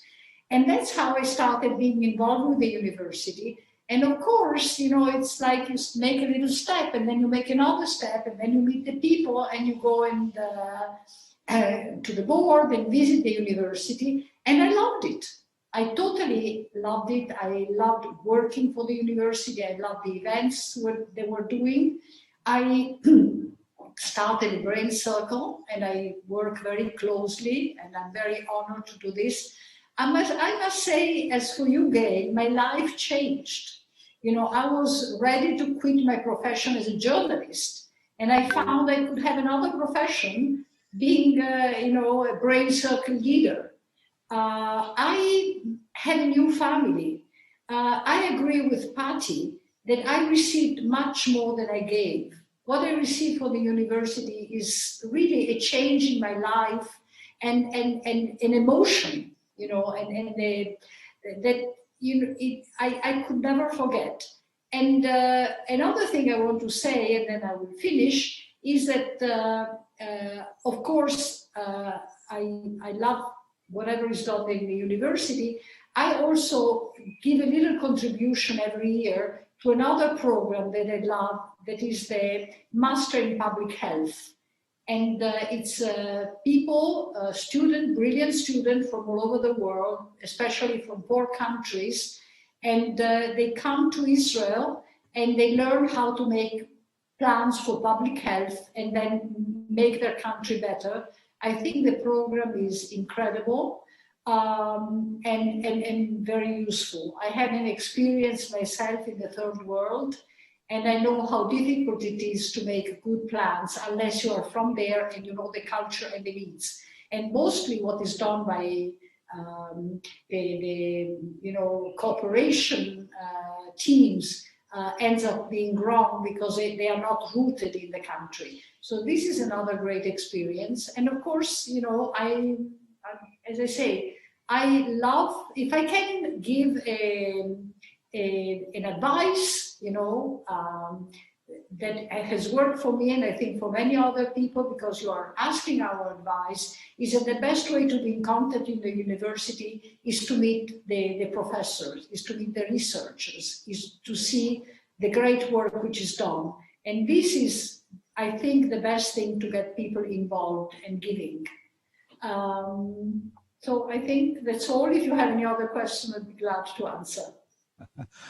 Well, thank you very much, Viviana. Two very short comments. One of my first memories from this vice presidential job is sitting on your balcony overlooking the Colosseum with the Italian translation of Masechet Rosh Hashanah and reading into Arba Rashi Shanim Hem, which to me was really sitting overlooking this historic site. And the second thing is, you mentioned Masters in Public Health. As a former diplomat and Director General of the Foreign Ministry, let me tell you that those graduates of IMPH, when they go back to their countries in Africa, they make it to, in some cases, to be the ministers of health in their respective countries or the director generals of the health systems. And this is exactly what you and what Patty talked about in terms of making the world a better place. So, ladies, with your permission, we'll cross now to the United Kingdom and to Mark. Thank you, Yossi. And thanks to everyone. I've really enjoyed hearing Patty, Gail, and Viviana talk about their involvement with the Hebrew University. I too am a second generation, having inherited my involvement from my father, who set up our foundation many decades ago and was involved, certainly been involved as far as I know from the late 70s or the early 80s. And I too greatly enjoyed being present at his honorary doctorate in 2013. So there's so much, as we know, there's so much important work going on at Hebrew University. So I thought I would just talk briefly about three of the areas that we've been supporting as a way of showing the breadth and depth of research that goes on. So the first area that we've been supporting for a number of decades is the humanities. Because of the phenomenal successes that Israel as a startup nation has been demonstrating in science, technology, and medicine, it's sometimes easy for the humanities to get left behind. But of course, the humanities are, as I don't need to remind anyone here, phenomenally important for flourishing democracies. It's, as we know, of critical importance for there to be formed young people who are able to engage critically with what goes on around them, and who are informed about the past and able to apply those principles for dealing with the challenges of the present and into the future.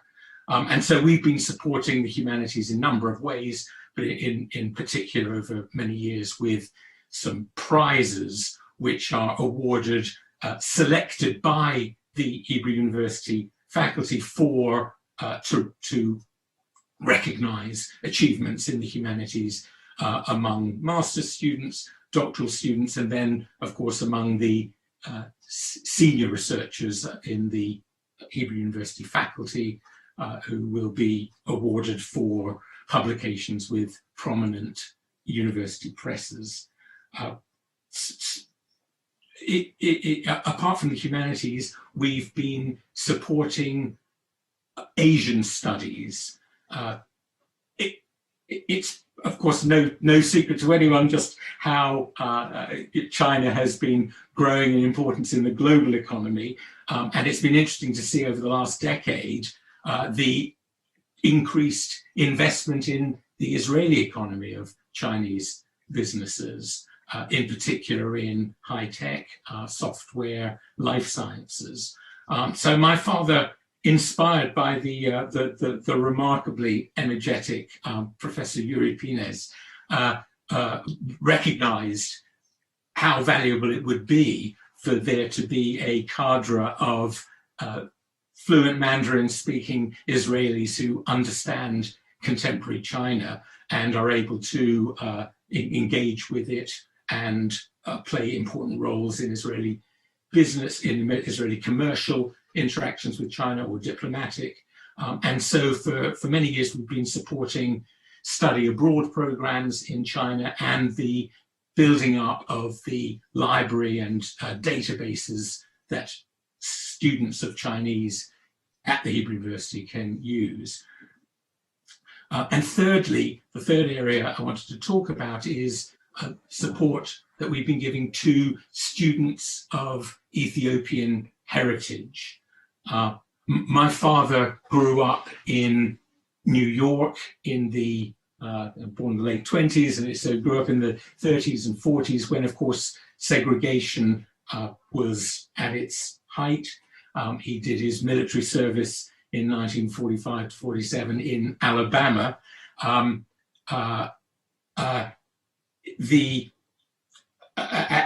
was for that reason particularly alert to the risks of the establishment of a socioeconomic underclass based on color.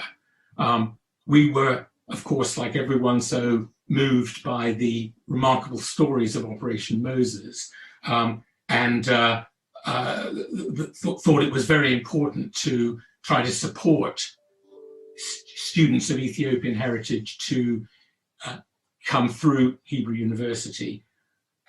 Now, Viviana, you mentioned quite rightly that it's a great thing to meet the faculty at Hebrew University. I will add to that it's a great thing to meet the students at Hebrew University. And in particular, I've been so impressed by the young people whom we've been supporting from the Ethiopian heritage backgrounds, because these young people in many cases have made a phenomenal leap from and overcome remarkable obstacles in order to be at Hebrew University. And they're a bridge for their families. They're often supporting their families both financially and in terms of integration. And these are truly remarkable young people. It's been a great privilege for us to support them and to get to know them. So that just gives an indication of some of the many things that go on at Hebrew University that it's been our privilege to support. Thank you very much, Mark, to which I want to say very briefly, the Polonsky Prize ceremony is one of the most important ceremonies we hold during each Board of Governors, and we all hope to see this resumed. second, on China, I know I'm not objective because my better half, she's just left me alone here at Hebrew University to assume the role of ambassador in China. So my better half is the new ambassador of Israel in China. But the third point is the one I was mostly touched by, this Ethiopian kids. Coming myself from a very poor family in a very, very bad neighborhood in Jerusalem, I know that if I am what I am today, to a large part it is because of this institution and because of wonderful people like you. I don't know who was the donor who supported my studies here, but this is exactly what you said about the Ethiopian kids. So thank you very much, Mark, and we hope to see you soon in Jerusalem. Last but not least, as you've heard from us time and again, we are doubling and tripling and quadrupling our efforts here in Israel, and we're very, very happy that we have a very nice cadre of supporters and donors. And with us is Eitan Stiva. The floor is yours, Eitan. Thank you very much, Yossi. First, I want to add to what Mark said before and say that the contribution of the African students, not only the Ethiopians, but others we bring to programs, is so important. Their connection to the Israeli students, the explaining life in developing countries is so important for Israelis who are usually centered, looking at Israel as the center of the world and our problems to be the biggest. So for me, the Hebrew University is the perfect match for my business life and for other two main areas. The first is the university's attention and focus on underserved communities in Israel, in our neighborhood, in developing countries. Like Professor Halperin said before, community and its leaders should look first after the individuals of this community. And in Africa, there's a proverb that it takes a village to grow a child. So for us, the supporting the global master degree that brings in African students as well, and the interaction between all these students is perfect to what I do in my business life, which is impact investing in developing countries with focus on Africa. So another very important aspect of these programs are that the university has a flexibility to adjust, and in this case, combine theoretical and practical work. So the students will go to developing countries, not only study in the faculty, and that's wonderful. And the second area that I have a close cooperation with the university is in my coming up a new venture. I'm joining the pioneers in private space exploration. It's a new initiative. Elon Musk is leading that. I plan to become an astronaut in the beginning of 22. And I'm proud to hopefully be performing several experiments initiated by the Hebrew University in agriculture and technology and quantum communication and others. So thank you very much for being part of this community, and good luck. Thank you, Eitan, and we are extremely proud to have you as a friend. We are extremely proud of your involvement with this university, and we have in store quite a number of additional projects to offer you. This has really been, for me personally, the highlight of this day, and I want to thank each and every one of you again. Patty, Gail, Viviana, Mark, and Eitan, thank you for your friendship. Thank you for everything you have done. And thank you for what I'm sure you will continue to do for this great university of ours. Toda Rabba from Jerusalem. And Mr. Chairman of the board, the floor is yours again. Thank you, Yossi, and thank you, panelists, for sharing those intimate and revealing details. Very special. At this point, we have completed the agenda. I'd like to thank all of you for participating by Zoom. I'd echo Asher's remarks earlier that it would be wonderful to see as many people as possible in October in Jerusalem. We're very hopeful, although not exactly certain what the world holds for us over the next few months. I will pledge that in keeping with what the university's done over the course of the pandemic, and in keeping with a lot of the remarks that have been made here today, we are committed to an approach of inclusivity. So while we do urge everyone who can to be in Jerusalem in October, we will find ways by Zoom, presumably, but whatever ways we can, for you to have a warm and enriching experience, even if you can't make it to Jerusalem. I can't promise that the hummus we send you will be as tasty as it is on the streets of Jerusalem. But again, before I discharge everyone, Asher, anything else we need to add before we conclude the meeting? Not aware of anything. I think we are fine. Very good. Okay, again, thank you all, and the meeting is adjourned. Bye-bye.